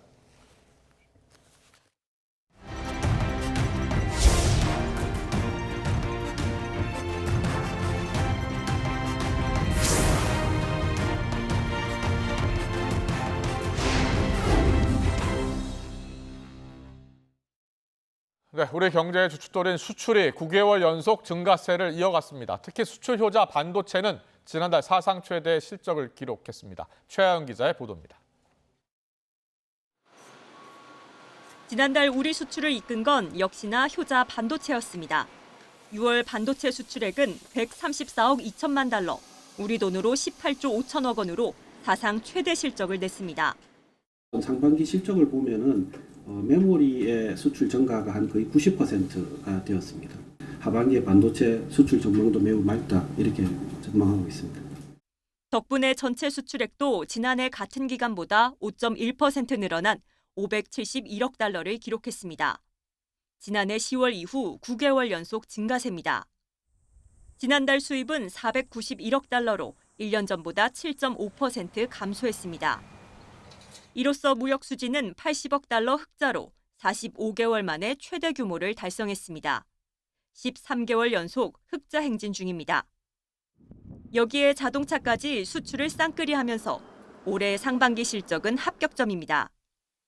상반기 수출액은 3,348억 달러, 수입액은 3,117억 달러로 231억 달러 무역 흑자를 기록했습니다. 6년 만에 최대 실적입니다. 보통 하반기에 수출 실적이 더 좋다는 점을 고려하면 올해 수출 성적표는 꽤 기대해 볼 만합니다. 정부가 목표로 세운 7천억 달러, 역대 최대 수출 실적 달성에도 청신호가 켜졌습니다. YTN 최하영입니다. 정부가 민수용 도시가스 요금에 대한 인상을 일단 보류했습니다. 가스공사는 러시아, 우크라이나 전쟁으로 국제 에너지 가격이 상승한 상황에서 원가의 80~90% 수준으로 가스를 공급하고 있습니다. 이에 민수용 도시가스 미수금은 13조 5천억 원까지 불었습니다. 정부는 1년 넘게 동결한 가스요금 인상이 필요하다고 보고 있지만 물가에 끼칠 영향을 고려해서 신중한 입장입니다. 지난달 치러졌던 수능 모의평가 결과 영어 과목이 역대 수능과 비교했을 때 가장 어려웠던 것으로 나타났습니다. 국어와 수학도 불수능이었던 지난해 수능과 비교해 난이도가 비슷하거나 좀 더 어려웠던 것으로 분석됐습니다. 염혜원 기자의 보도입니다. 역대급 불영어였습니다. 지난달 4일 치러진 수능 모의평가에서 영어 90점 이상을 받은 1등급 학생은 전체의 1.47%에 그쳤습니다. 지난해 수능에서는 4.7%였는데 문제가 더 어려워진 겁니다. 영어 절대평가가 도입된 지난 2018년 이후는 물론 상대평가였던 지난 2009년 이후로도 수능과 모의고사를 통틀어 난이도가 가장 높았습니다. 한국교육과정평가원은 출제진이 예상했던 학생들의 학력 수준과 차이가 있었다고 설명했습니다. 킬러 문항을 배제하고 중간 이상 난이도 문제를 다수 출제해 학생들이 어려움을 겪었다는 겁니다. 국어와 수학도 난이도가 상당했습니다. 국어는 1등급 내 표준 점수 격차가 16점으로 불수능이었던 지난해 수능보다 1점 낮아진 수준이었습니다. 수학은 지난 2022년 통합수능 도입 이래 가장 어려웠습니다. 1등급 최고점이 152점으로 지난해 수능보다 높아졌고 등급 내 격차도 더 커졌습니다. 이번 6월 평가 모의고사 때는 지난해 본수능보다 더 어렵게 출제되어서 상위권 1등급 대 학생들도 사실은 풀기 어려울 정도로 매우 어렵게 출제됐다 이렇게 평가될 수 있습니다. 의대 증원 등의 여파로 모의평가를 신청했던 N수생은 역대 최다였지만 실제로는 7만 3천여 명만 응시해 지난해보다 적었습니다. 입시업계에서는 9월 모의평가에는 반수생 등이 더 많아질 걸로 보고 있습니다. 평가원이 난이도 조절을 예고했지만 수능에 응시하는 졸업생이 더 많아진다면 적정 난이도 유지는 더욱 힘들어집니다.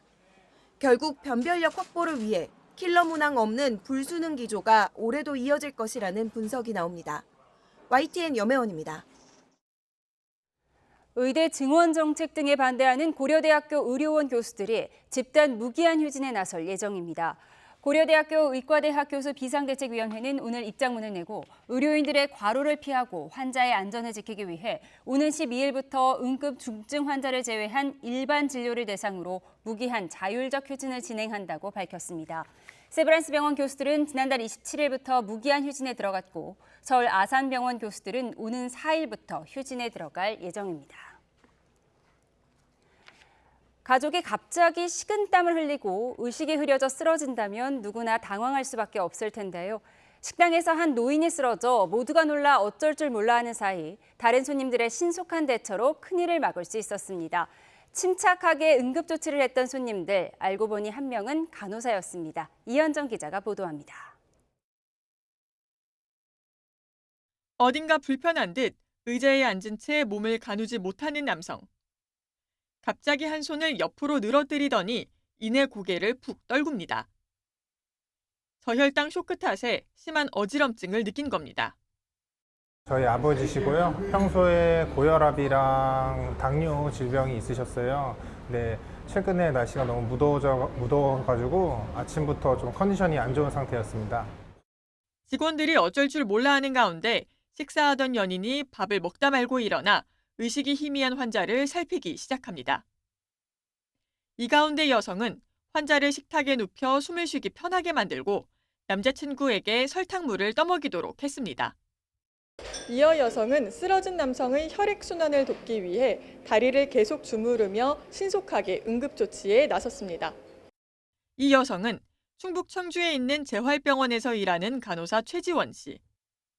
야간 근무 전 남자친구와 식당을 찾았던 최 씨는 환자의 신음을 듣고 몸이 절로 움직였다고 회상합니다. 제가 일하는 병원에도 당뇨 환자분들이 워낙 많으셔가지고 제 마음 그냥 가더라고요. 그냥 생각이 이렇게 나더라고요. 너무 뿌듯해서 그날은 진짜 하루 종일 웃었던 것 같아요. 두 사람의 발빠른 대응 덕에 환자는 뇌 손상 없이 무사히 퇴원해 회복하고 있습니다. 환자의 아들인 식당 사장은 아버지를 살린 최 씨에 대한 고마운 마음을 감추지 못했습니다. 전화로밖에 말씀을 못 드렸었는데 다시 한번 감사드린다고 전해드리고 싶고요. 저는 무료로 식사 드릴 수 있게 제가 제공해 드릴 생각입니다. YTN 이현정입니다.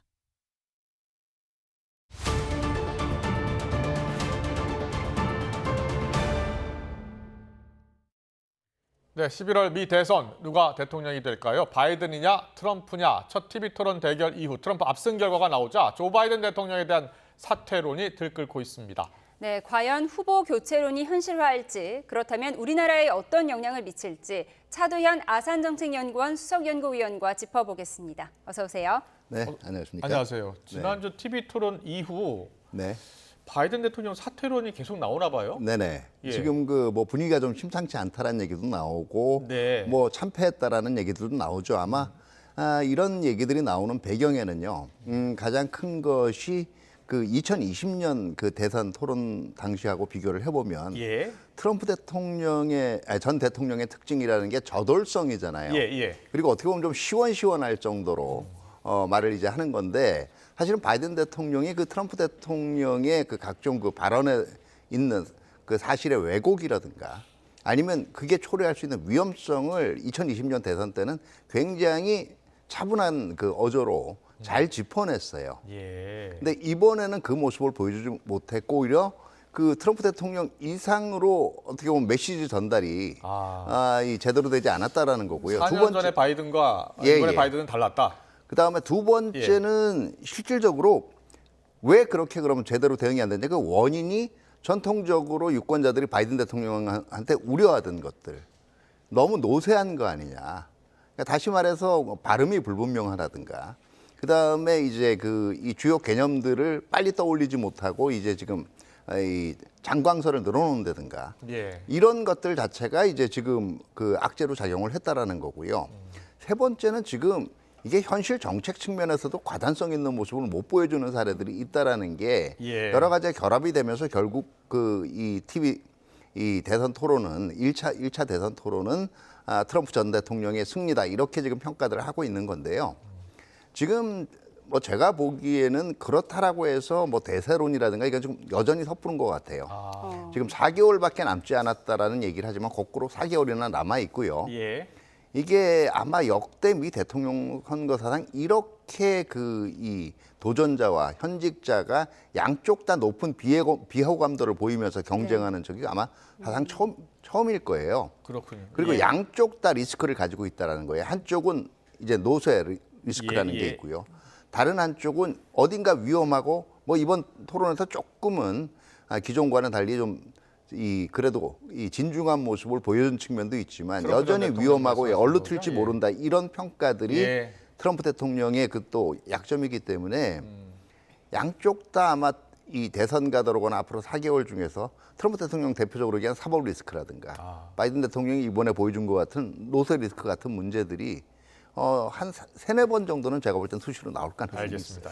사법 리스크와 노령 리스크는 사실 원래 제기됐던 문제들이잖아요. 그러면 이번 대선 토론이 별로 영향을 미치지 않을 것이다라고 보시는 건가요?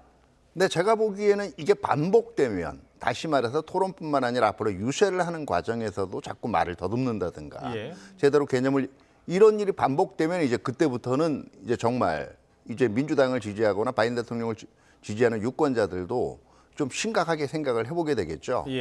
그리고 이제 대선 토론 이후에 여론조사 결과도 나오고 있지만 그렇게 크게 갑자기 바이든 대통령 지지율이 떨어지지는 않았어요. 지금 보면 아마 이 TV 토론 당일은 오히려 뭐 1% 정도 앞섰다라는 여론조사도 나오고요. 그 다음 날 실시된 것들을 보면 한 2% 정도예요. 41대 43 이렇게 나오고 있거든요. 그럼 무슨 얘기냐면 미국 정치도 이미 양극화가 됐기 때문에 사실은 뽑을 사람은 뽑는다라는 거예요. 다만 이게 중도층에 미칠 영향인데 그 같은 현상이 반복되게 되면 이게 결정적인 악재로 작용을 할 수가 있는 거예요. 근데 마찬가지로 그거는 트럼프 대통령 사법 리스크도 그렇거든요.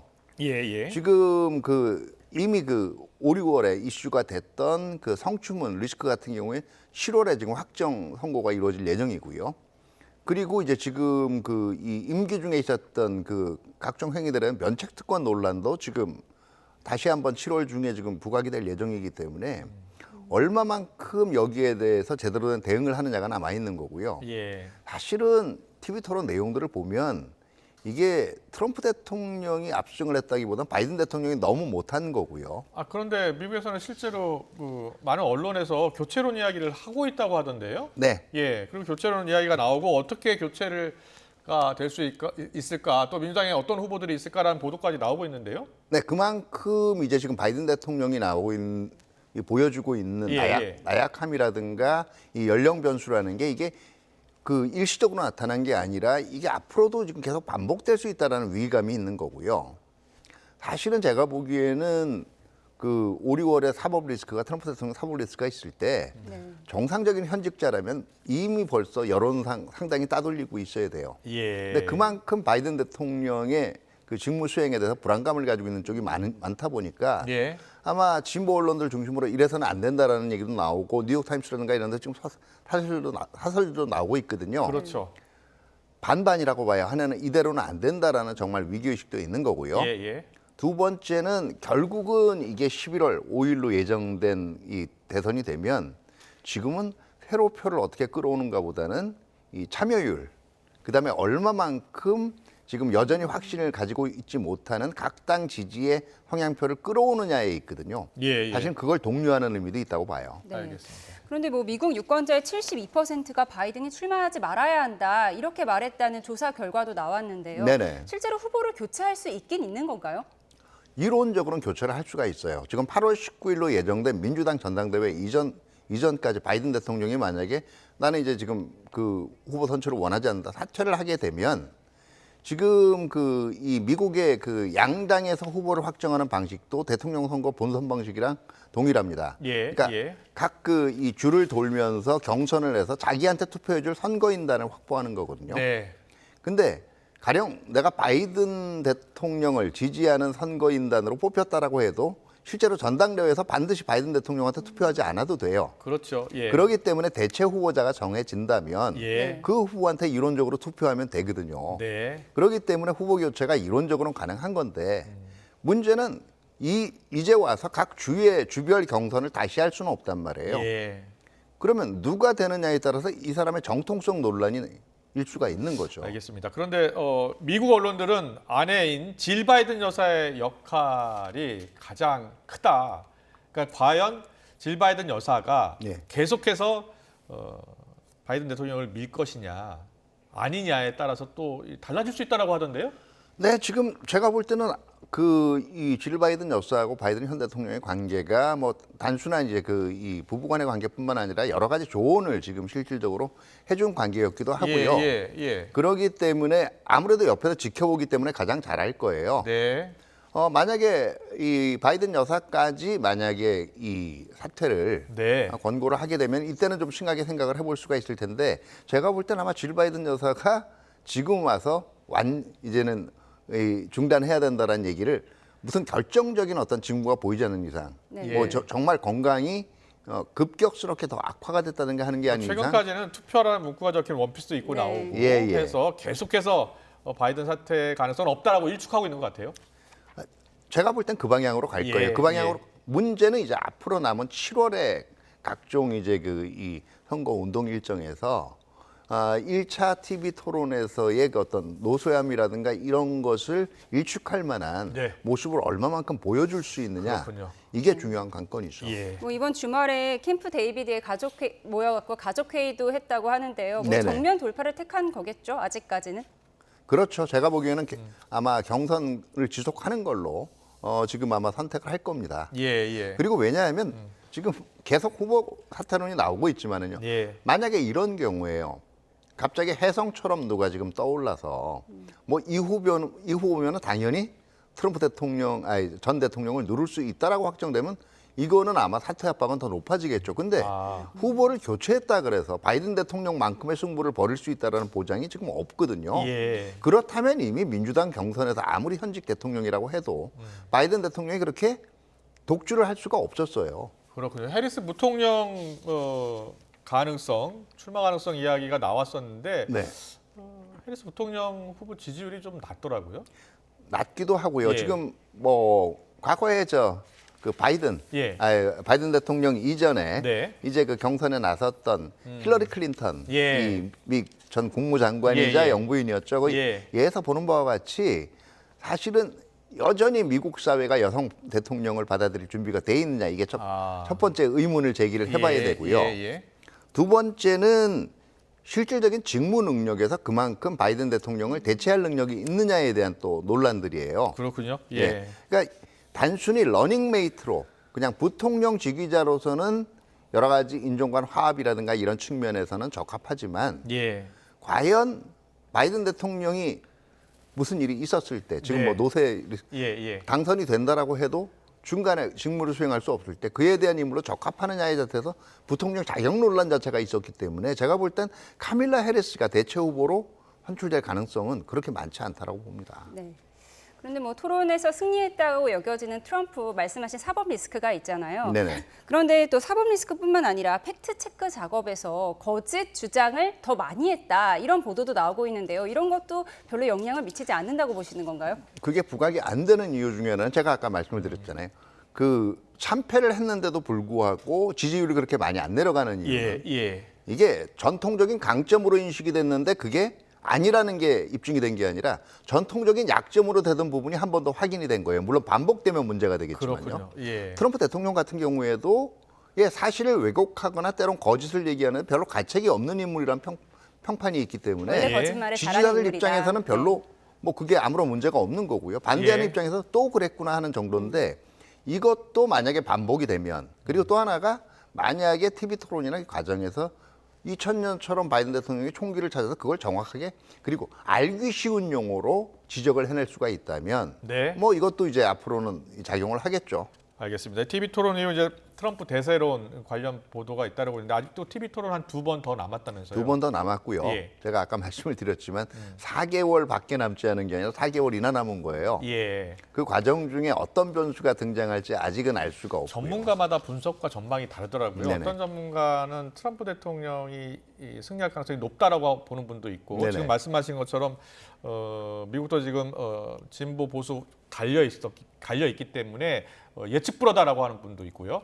지금 교수님께서는 어떤 입장이세요? 저도 아직 지금 어떤 대세를 점치기에는 좀 이르다라고 생각이 그렇게 해요. 보시는군요. 왜냐하면 예. 양측이 생각하고 있던 리스크들이 의외로 크다는 게 입증이 된 거예요. 사실 왜 대선 토론을 보통 9월에 시작하는데 당겼겠어요. 예. 이게 바이든 대통령의 강점이라고 생각하기 때문에 당겨서 이제 분위기를 이 김에 뒤집어 보자라고 그랬던 거군요. 참모진은 기획을 했던 거예요. 예. 근데 생각보다 그게 약점으로 확 드러난 거거든요. 네. 마찬가지로 트럼프 대통령이 굉장히 자신 있게 얘기했는데 예. 이 자신감에서 한 얘기가 조금 더 우리가 흔히 시쳇말로 쓰는 말로 오버라고 얘기하죠. 예. 이게 했는데 이게 결정적인 거짓말이 돼버렸다. 이렇게 되면 또 모르는 거예요. 예, 그렇군요. 우리 언론들이 트럼프 대통령 대세론 관련 보도를 하면서 이 트럼프 대통령이 만약에 대통령이 되면 우리나라 방위 분담금 문제, 주한미군 감축 문제가 본격적으로 논의될 것이다. 네네. 대비해야 한다라는 이야기 나오더라고요. 네, 당연히 아마 트럼프 대통령 같은 경우에는 우리가 충분한 방위 분담을 하지 않다라는 이것도 아마 대표적으로 이제 사실 왜곡된 분야의 하나인 것 같아요. 예. 입장이기 때문에 아마 그리고 또 두 번째는 그게 트럼프 대통령의 생각이 좀 미국 내 한미 동맹에 대해서 특히 우리의 기여에 대해서 왜곡된 시각을 가지고 있는 일부 사람들을 만족시켜주는 발언이기도 해요. 예. 이거 그대로 유지를 할 거고요. 더 압박을 가할 걸로 생각이 됩니다. 특히 이제 아마 이 갑작스럽게 지원을 철회하기는 사실상 미국 내 지지 세력이라든가 이것 때문에 힘든 유럽 문제와는 달리 이 동아시아 동맹국들에 대해서는 더욱 가혹할 가능성이 분명히 있기 때문에 그렇군요. 대비는 해야겠죠. 알겠습니다. 앞으로 120일 정도 남았고 차전 박사께서는 아직도 예측 불허다. 그리고 4개월이나 남은 상황이다라는 분석을 해주셨습니다. 차두현 아산정책연구원 수석연구위원과 함께했습니다. 잘 들었습니다. 네, 감사합니다.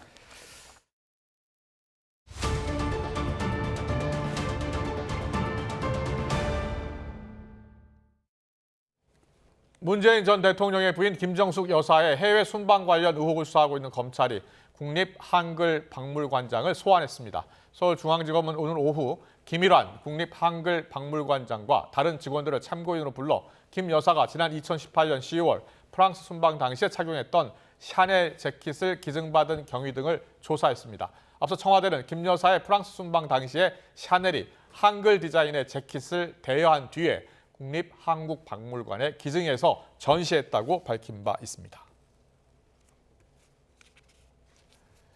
경기 양주에 있는 한 어린이집 교사들이 3살배기 아이들을 학대한 혐의로 경찰의 수사를 받고 있습니다. YTN이 입수한 CCTV 영상에는 아이 얼굴을 때리거나 밀어 넘어뜨리고 낮잠을 안 잔다며 몸으로 누르는 등 학대 정황이 선명하게 담겨 있습니다. 양동훈 기자가 단독 취재했습니다. 한 여성이 아이 머리와 얼굴을 여러 차례 손으로 때립니다. 곧 아이는 울음을 터뜨립니다. 앉아있는 아이를 밀어 넘어뜨린 뒤 굴리고 낮잠 시간에 잠이 들지 않자 온몸으로 누르기도 합니다.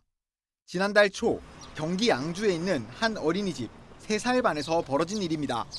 솔직히 처음에 못 믿었어요. 항상 저한테 웃으면서 어머니 오늘도 잘 놀았어요 했던 선생님이 그렇게 뒤에서는 막 머리 때리고 막 그랬다는 걸. 말을 잘 안 듣는다는 이유로 교사 3명이 아이들을 학대한 정황이 CCTV에 고스란히 담긴 겁니다. 보호자들은 아이들이 자주 멍이 들어오고 이상한 행동을 보이기도 해 걱정했는데 이제야 원인을 알게 됐다며 분개했습니다. 근데 최근 들어가지고 계속 밤에 깨가지고 한 번씩 한참 동안 경기하듯이 일어나가지고 잠도 못 자고 또 막 물건 같은 것을 막 집어 던진다든가. 부모들은 이런 학대가 적어도 몇 년 동안 이어진 건 아닌지 의심하고 있습니다. 가해 교사로부터 2년 전부터 그랬다는 실토를 받았다는 학부모도 있습니다. 말도 제대로 못하는 3살배기들을 상대로 언제 시작됐는지도 모를 학대 행각은 입사한 지 열흘 남짓된 보육교사가 아이 부모들에게 털어놓으면서 전말이 드러났습니다. 부모들은 고작 열흘 일한 교사도 아는 사실을 원장이 몰랐을 리 없다며 은폐나 방조 의혹도 제기하고 있습니다. 어린이집 원장은 가해 교사들은 모두 퇴직시켰다고만 말한 뒤 더 이상의 인터뷰는 거절했습니다. 부모들은 앞으로 아이를 어떻게 키워야 할지, 혹시나 아이 마음이 크게 다친 건 아닐지 걱정만 할 뿐입니다. 어린이집은 조금 지금 당장은 못 보낼 것 같고 너무 또 일단 애기 심리치료 같은 게 더 먼저일 것 같아서 일부러 일도 퇴사한 상태고. 고소장을 접수한 경찰은 어린이집 CCTV를 압수해 구체적인 학대 상황과 횟수 등을 파악하며 수사에 나섰습니다. YTN 양동훈입니다. 오늘 낮 1시쯤 경북 안동시 임동면 34번 국도를 달리던 화물차에 실린 20리터짜리 질산용기 7개가 도로에 떨어졌습니다. 이 사고로 강한 산성물질인 질산 일부가 흘러나왔고 40대 화물차 운전자가 화상을 입었습니다. 인근 야산이나 하천으로 질산이 스며들지는 않은 것으로 확인됐고 출동한 소방대원들이 1시간 30여 분 만에 흡착포와 중화제로 안전조치를 마쳤습니다. 오늘 오전 8시 50분쯤 부산 수정동에서 2.5톤 정화조 차량이 경사로 아래쪽으로 밀리는 사고가 났습니다. 이 사고로 정화조 작업을 하던 40대 A씨가 차량에 부딪혀 병원으로 이송됐지만 숨졌습니다. 경찰은 A씨가 혼자 작업을 하다 사고가 난 것으로 보고 정확한 경위를 조사하고 있습니다. 제주의 전기 오토바이 대여점에서 하루에 2차례나 불이 나 오토바이 18대가 탔습니다. 어제 저녁 8시 반쯤 제주시 우도면의 한 전기 오토바이 대여점에서 불이 나 오토바이 17대가 불에 탔습니다.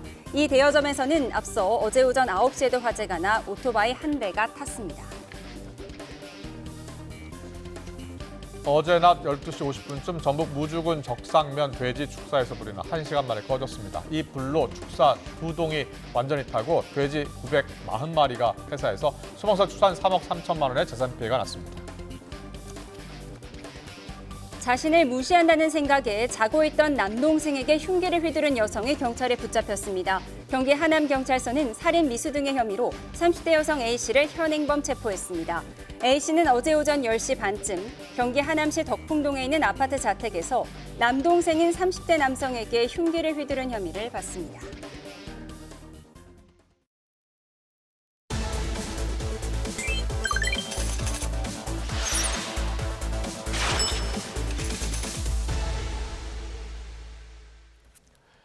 지난주 미국에서는 한미일 3국의 협력 강화를 위한 산업장관 회의가 처음으로 열렸습니다.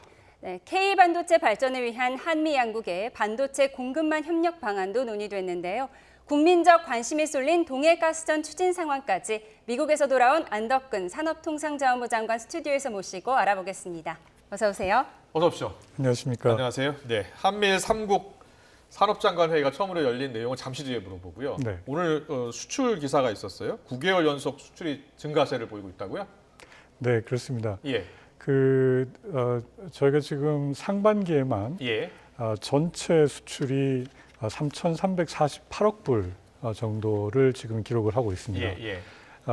지금 우리 관심을 많이 가지고 있는 그 반도체 같은 경우에는 지금 6월 달에 사상 최대 수출 규모를 기록을 했고요. 네. 상반기 전체로만 해도 역대 2위 규모의 수출 규모입니다. 그리고 무역 수지로만 놓고 보면 예. 지금 전체 그 13개월 연속 흑자를 보고 있는데 네네. 상반기의 흑자 규모가 231억 불에 달하고 있습니다. 반도체 수출이 잘 된다면서요?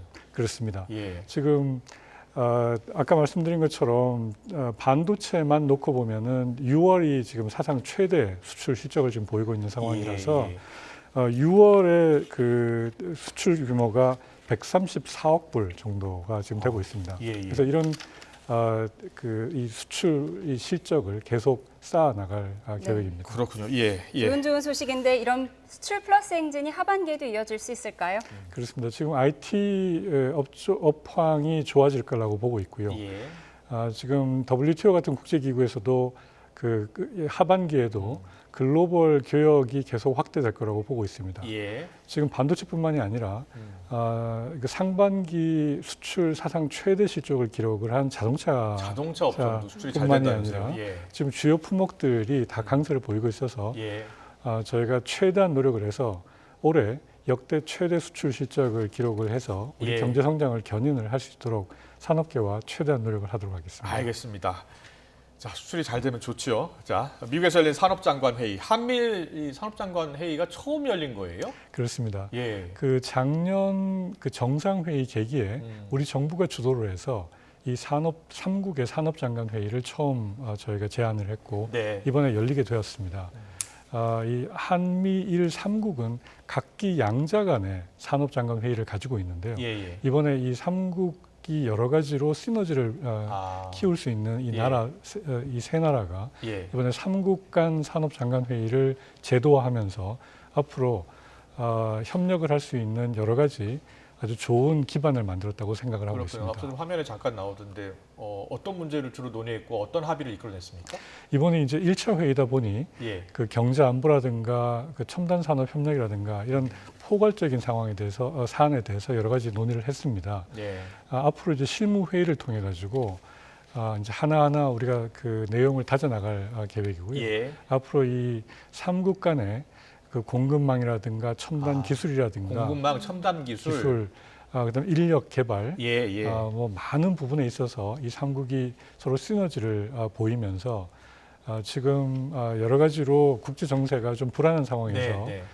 우리 산업의 생태계를 같이 키울 수 있는 그런 아주 중요한 기반을 만들어 나갈 예정입니다. 알겠습니다. 또 한미 양국 간의 만남도 진행됐다고 들었습니다. 그렇습니다. 네, 반도체 공급망 강화 그리고 에너지 분야 협력도 진행됐다고요. 그렇습니다. 그 우리 산업에서 가장 중요한 반도체 분야에 있어서 다시 한번 미국과 민간과 이 정부가 같이 하는 반도체 포럼을 이번에 개최를 했습니다. 그리고 그 AI 반도체 협력센터라든가 산업기술 협력센터 같은 것들을 개소하기로 결정을 하고 그렇군요. 여러 가지 그 첨단 반도체 기술 분야 협력에 있어서 깊이 있는 논의를 이번에 하기도 했고요. 그렇군요. 이런 그 첨단 기술 분야의 협력을 위해서 사실 가장 중요한 것이 에너지 분야가 뒷받침이 돼야 됩니다. 이번에 저희가 굉장히 주목하고 있는 것은 한미 간의 이 에너지 분야에 있어서 굉장히 포괄적인 협력 기반을 만들었다는 데 있고요. 그 배터리 에너지 저장 부분뿐만이 아니라 최근에 관심을 많이 가지고 있는 그 뭐 원전 분야라든가 기타 청정 수소 분야 이런 그 포괄적인 에너지 분야의 협력에 관해 가지고 이번 청정 에너지 포럼을 통해서 민간과 정부가 함께 다각적인 협력 방안을 논의하는 기회를 가졌습니다. 그렇군요. 반도체 공급망 협력, 에너지 분야 협력도 많이 나누었다는 이야기 해주셨는데 잠깐만요. 속보가 들어와서 잠깐 속보 전해드리고 더 물어보겠습니다. 오후 4시 40분쯤입니다. 그러니까 지금 5시 13분이니까 30분 정도 전인데요. 오후 4시 40분쯤 흑성역 승강장에서 지금 연기가 발생을 해서 승강장의 승객들이 모두 대피했다는 뉴스 속보가 들어와 있습니다. 네. 상하행선 모두 지금 무정차 통과하고 있다고 하는데요. 다시 한번 전해드리겠습니다. 서울 9호선이요. 흑성역이었고요. 승강장에서 연기가 났고 그리고 승객들이 다 대피하고 있다라는 뉴스 속보가 들어와 있습니다. 상하행선이 무정차하고 있다는 소식입니다.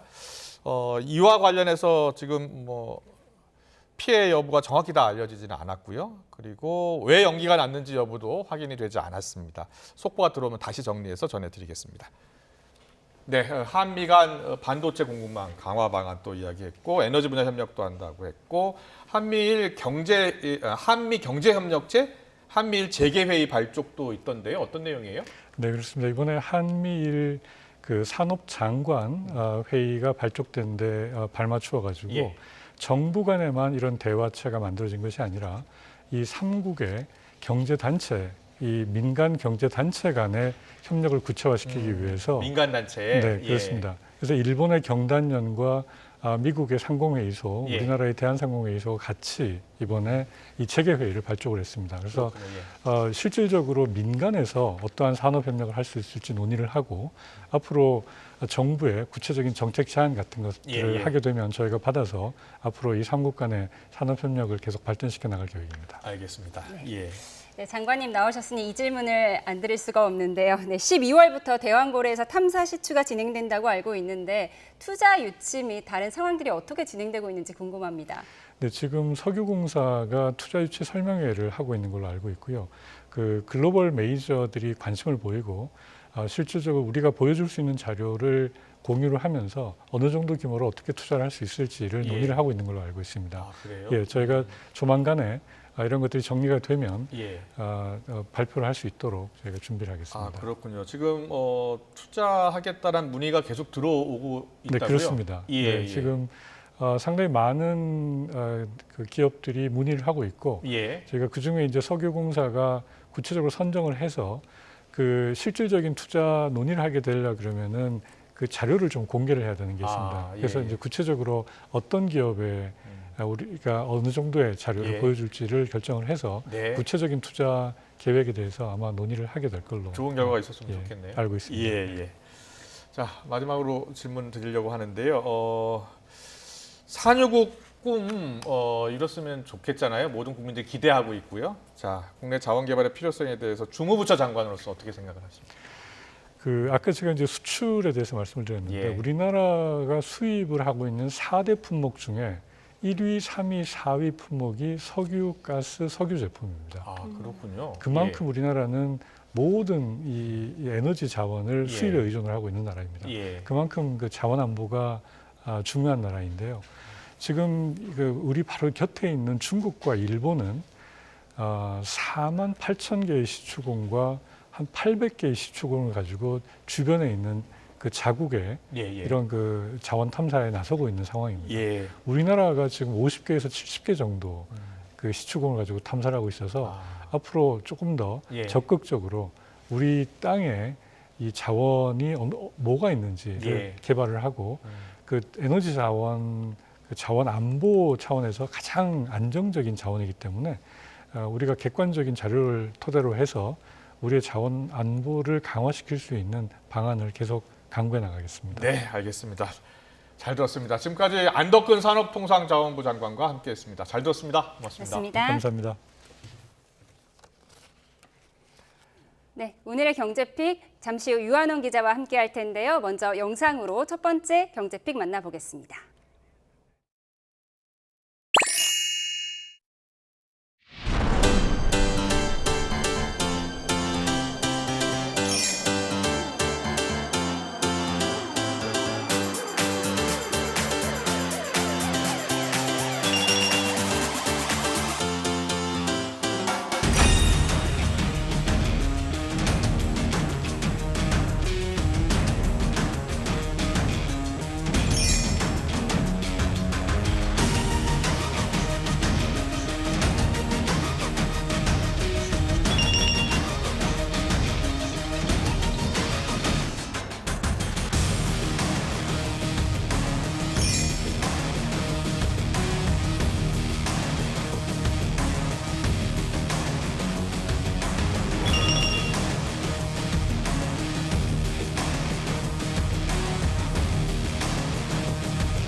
네, 군살 빼기에 나선 SK가 AI 반도체에 힘을 쏟나 봐요. 네, 그렇습니다.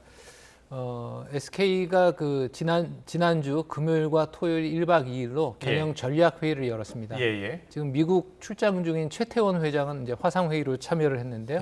여기서 결정된 내용입니다. 그러니까 반도체하고 AI 쪽에다가 힘을 확 싣겠다는 것입니다. 지금 SK는 그 계열사가 219개에 달합니다. M&A로 커온 회사인데요. 지금 이렇게 계열사가 이제 불어나면서 불어났는데 그 안에서 이제 경영 실적을 보면은 반도체하고 그다음 통신 그리고 에너지를 제외하고는 그다지 경영 실적이 좋지가 않은 상황입니다. 그래서 지금 계열사 군살빼기에 지금 들어간 상황인데요. SK는 2026년까지 그 80조 원을 조달을 해가지고 AI하고 반도체 분야에 이제 집중 투자를 하기로 했습니다. 80조 원은 어디서 마련하는 거예요? 그렇죠. 그게 이제 궁금하실 텐데요. 대부분 이제 중복 투자된 부분을 이제 해소를 하고 신사업들을 정리하고 그다음에 적자 자회사들을 매각하는 방식으로 자금을 조달을 할 것 같습니다. 현재 이제 중간 지주 회사격인 SK 스퀘어 밑에 23개의 계열사가 있는데 그 중에 18개 회사가 적자 상태입니다. 11번가라는 전자상거래 업체는 지금 이미 매각 절차에 들어갔고요.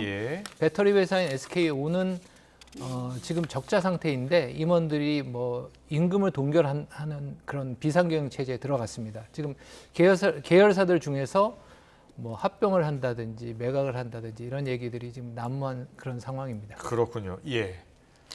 잘 들었습니다. 그렇다면 두 번째 경제픽도 볼까요? 네, 외환시장 새벽 2시까지 연다. 변동성 완화냐 확대냐. 자, 그렇다면 새벽 2시까지 외환시장이 열면은 변동성이 어떻게 될 것 같대요? 지금 이제 원달러 환율이 지금 굉장히 높은 상황입니다. 물론 이제 아직 1,400원대까지는 안 갔지만 지금 이제 환율이 너무 올라 있는 상황이라서 이제 시간을 더 연장을 하니까 오전에 9시에 열어서 9시에 열었나요? 9시에서 이제 3시 반까지 열었는데 다음 날 새벽 2시까지 연장이 된 겁니다. 어떤 효과가 있을까요? 그래서 이제 심야에는 아무래도 이제 거래량이 줄어드니까 매도와 매수 호가의 간격이 벌어져서 변동성이 커질 것이라는 그런 이제 전망이 있고요. 엇갈리는군요. 또 반대로 그 분산 효과 때문에 변동성이 줄어들 것이라는 전망도 있습니다. 그 하나은행 그 관계자의 인터뷰를 한번 들어보시죠. 지금도 NDF란 대체 환율로 장외 시장에서 활발히 거래되고 있기 때문에 환율 변동성이 갑자기 커질 우려는 적다고 판단하고 있습니다. 장기적으로 시장이 커진다면 그만큼 시장의 안정성도 증가할 것으로 기대하고 있습니다. 또 이제 그 우리가 장이 열리지 않는 시간대에 이제 미국이나 유럽은 낮 시간 아닙니까? 그때 이제 벌어지는 일들이 우리 그 외환 시장에 반영이 안 되고 있다가 다음 날에 이제 한꺼번에 반영이 됐었는데 이제 시간이 많이 늘어나니까 이제 그게 흡수되면서 변동성이 또 줄어들 것이라는 그런 또 전망도 있습니다. 그 외환 당국이라 할 수 있는 기획재정부하고 한국은행이 그간 한 12차례 시범 운영을 했었는데 그렇게 그다지 그 변동폭이 이렇게 더 확대되는 모습은 보이지 않았다고 합니다. 개장 시간이 연장되면 실질적으로는 뭐가 달라지는 건가요? 그게 이제 궁금하실 텐데 현재 우리 장이 열리지 않고 있는 때는 런던, 뉴욕, 그다음 홍콩, 싱가포르에서 이걸 역외 시장이라고 하는데요. 거기서 선물로만 거래가 됐었습니다. 그런데 이제 우리 시장이 이제 시간이 연장이 되니까 이제 실시간 현물 거래를 할 수 있는 길이 더 열려버린 셈이 됐죠. 또한 그동안은 국내 은행하고 외국 은행들의 국내 지점만 서울 외환시장에서 거래를 할 수 있었는데 이제는 RFI라는 그 자격을 얻게 되면 직접 그 거래를 할 수가 있게 됩니다. 그러니까 중간 단계가 생략되니까 수수료도 절감이 된다. 이렇게 보실 수 있습니다. 네, 알겠습니다. 잘 들었습니다. 마지막 경제픽 보겠습니다. 비제 허덕 자영업자 연체액이 11조로 역대 최대다.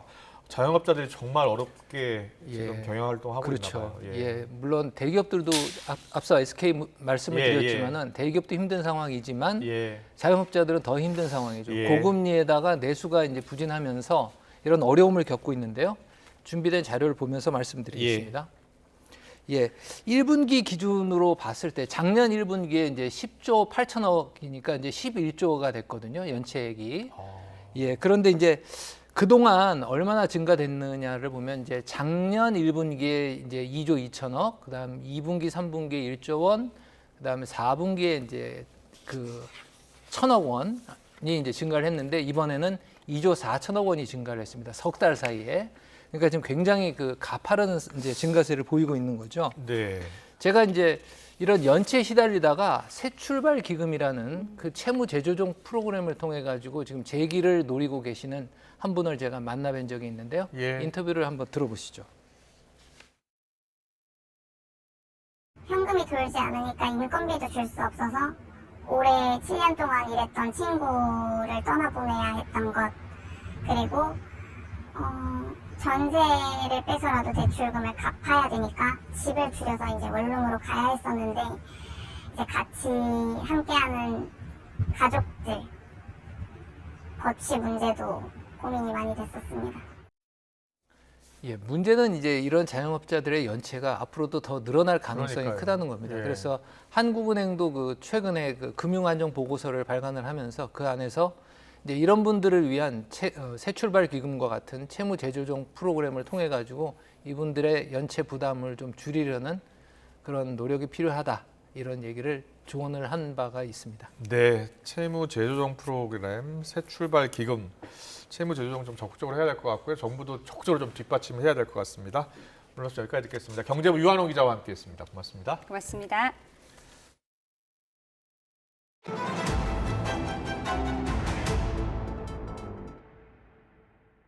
르노코리아의 신차 홍보 직원이 집게손 동작을 한 것을 두고서 온라인에서 논란이 커지고 있습니다. 르노코리아가 공식 유튜브 채널에 올린 신차 홍보 영상에서 한 여성 매니저는 엄지와 검지를 디귿자로 구부리는 동작을 했습니다. 이를 두고 일부 누리꾼이 극단적 페미니즘 진영에서 남성을 비하할 때 쓰는 동작이라고 지적했습니다. 이에 르노코리아는 관련 영상을 삭제하고 불편함을 느꼈을 모든 분께 진심으로 사과드린다면서 관련 논란에 깊은 우려와 책임감을 갖고 있다고 밝혔습니다. 대전지방검찰청은 2년 전 건물 신축공사 현장에서 노동자가 열사병으로 숨진 사건과 관련해 원청 경영 책임자 67살 A씨와 원청 하청 현장 소장을 재판에 넘겼습니다.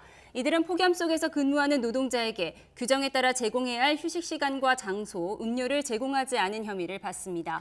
열사병에 따른 노동자 사망에 대해 검찰이 원청 경영 책임자 등 3명에게 중대재해처벌법 위반 혐의를 적용한 건 전국에서 처음입니다. 북미에서는 대서양에서 발생한 허리케인 베릴이 4등급으로 세력을 키운 채 카리브해를 향하면서 인근 국가들의 비상이 걸렸습니다. 시속 200km를 넘는 초강력 허리케인이 예상돼 주택을 통째로 날리거나 해안가 해일까지 우려되고 있습니다. 정유신 기자의 보도입니다. 위성사진에 잡힌 허리케인 베릴의 중심부 모습입니다. 허리케인 눈을 중심으로 빠르게 회전하면서 최고 풍속 시속 215km에 달하는 4등급으로 세력을 키웠습니다. 이에 따라 베릴의 예상 경로에 있는 카리브해 인접 국가들은 허리케인 특보를 발령했습니다.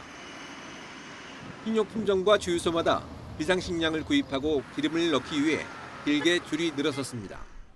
Get your precautionary stocks in place, your stocks of goods, food, your batteries and candles, a supply of water just in case. 미국 국립 허리케인 센터는 베릴이 4등급 세력을 유지한 채 이번 주 수요일까지 카리브해 인접 국가와 미 남동부에 영향을 줄 것으로 전망했습니다. 7월 초 대서양에서 4등급의 초강력 허리케인이 발생한 것은 이례적인 일로 평가됩니다. 전문가들은 지난 2004년 100여 명의 사망자를 낸 아이반에 버금가는 위력을 가진 것으로 우려하고 있습니다. When you get to Category 4 strength, you can see things like total roof damage, roofs lifted off of homes, exterior wall collapse, trees uprooted, significant damage and complete destruction of power lines and other infrastructures. 앞서 지난달엔 올해 첫 열대성 폭풍인 알베르토가 멕시코 북동부에 상륙해 최소한 4명이 숨졌습니다. 최대 풍속 시속 75km 정도의 강풍과 폭우에도 곳곳에서 다리가 끊기고 산사태로 인명피해가 잇따랐습니다. 미 기상당국은 기록적인 바다온도 급상승 등 기후변화 영향으로 올여름 20개가 넘는 허리케인이 더 자주 발생하고 강력해질 것으로 내다봤습니다. YTN 정유신입니다. 프랑스에서 관광용 경비행기가 고속도로로 추락해 3명이 숨졌습니다. 프랑스 현지 언론은 북부 세네마르네 지역 고속도로에 소형 비행기가 추락해 3명이 사망했다고 보도했습니다. 구조대가 현장에 출동하고 사고 현장을 수습하기 위해 고속도로 사고 현장 인근 교통이 한때 통제되기도 했습니다.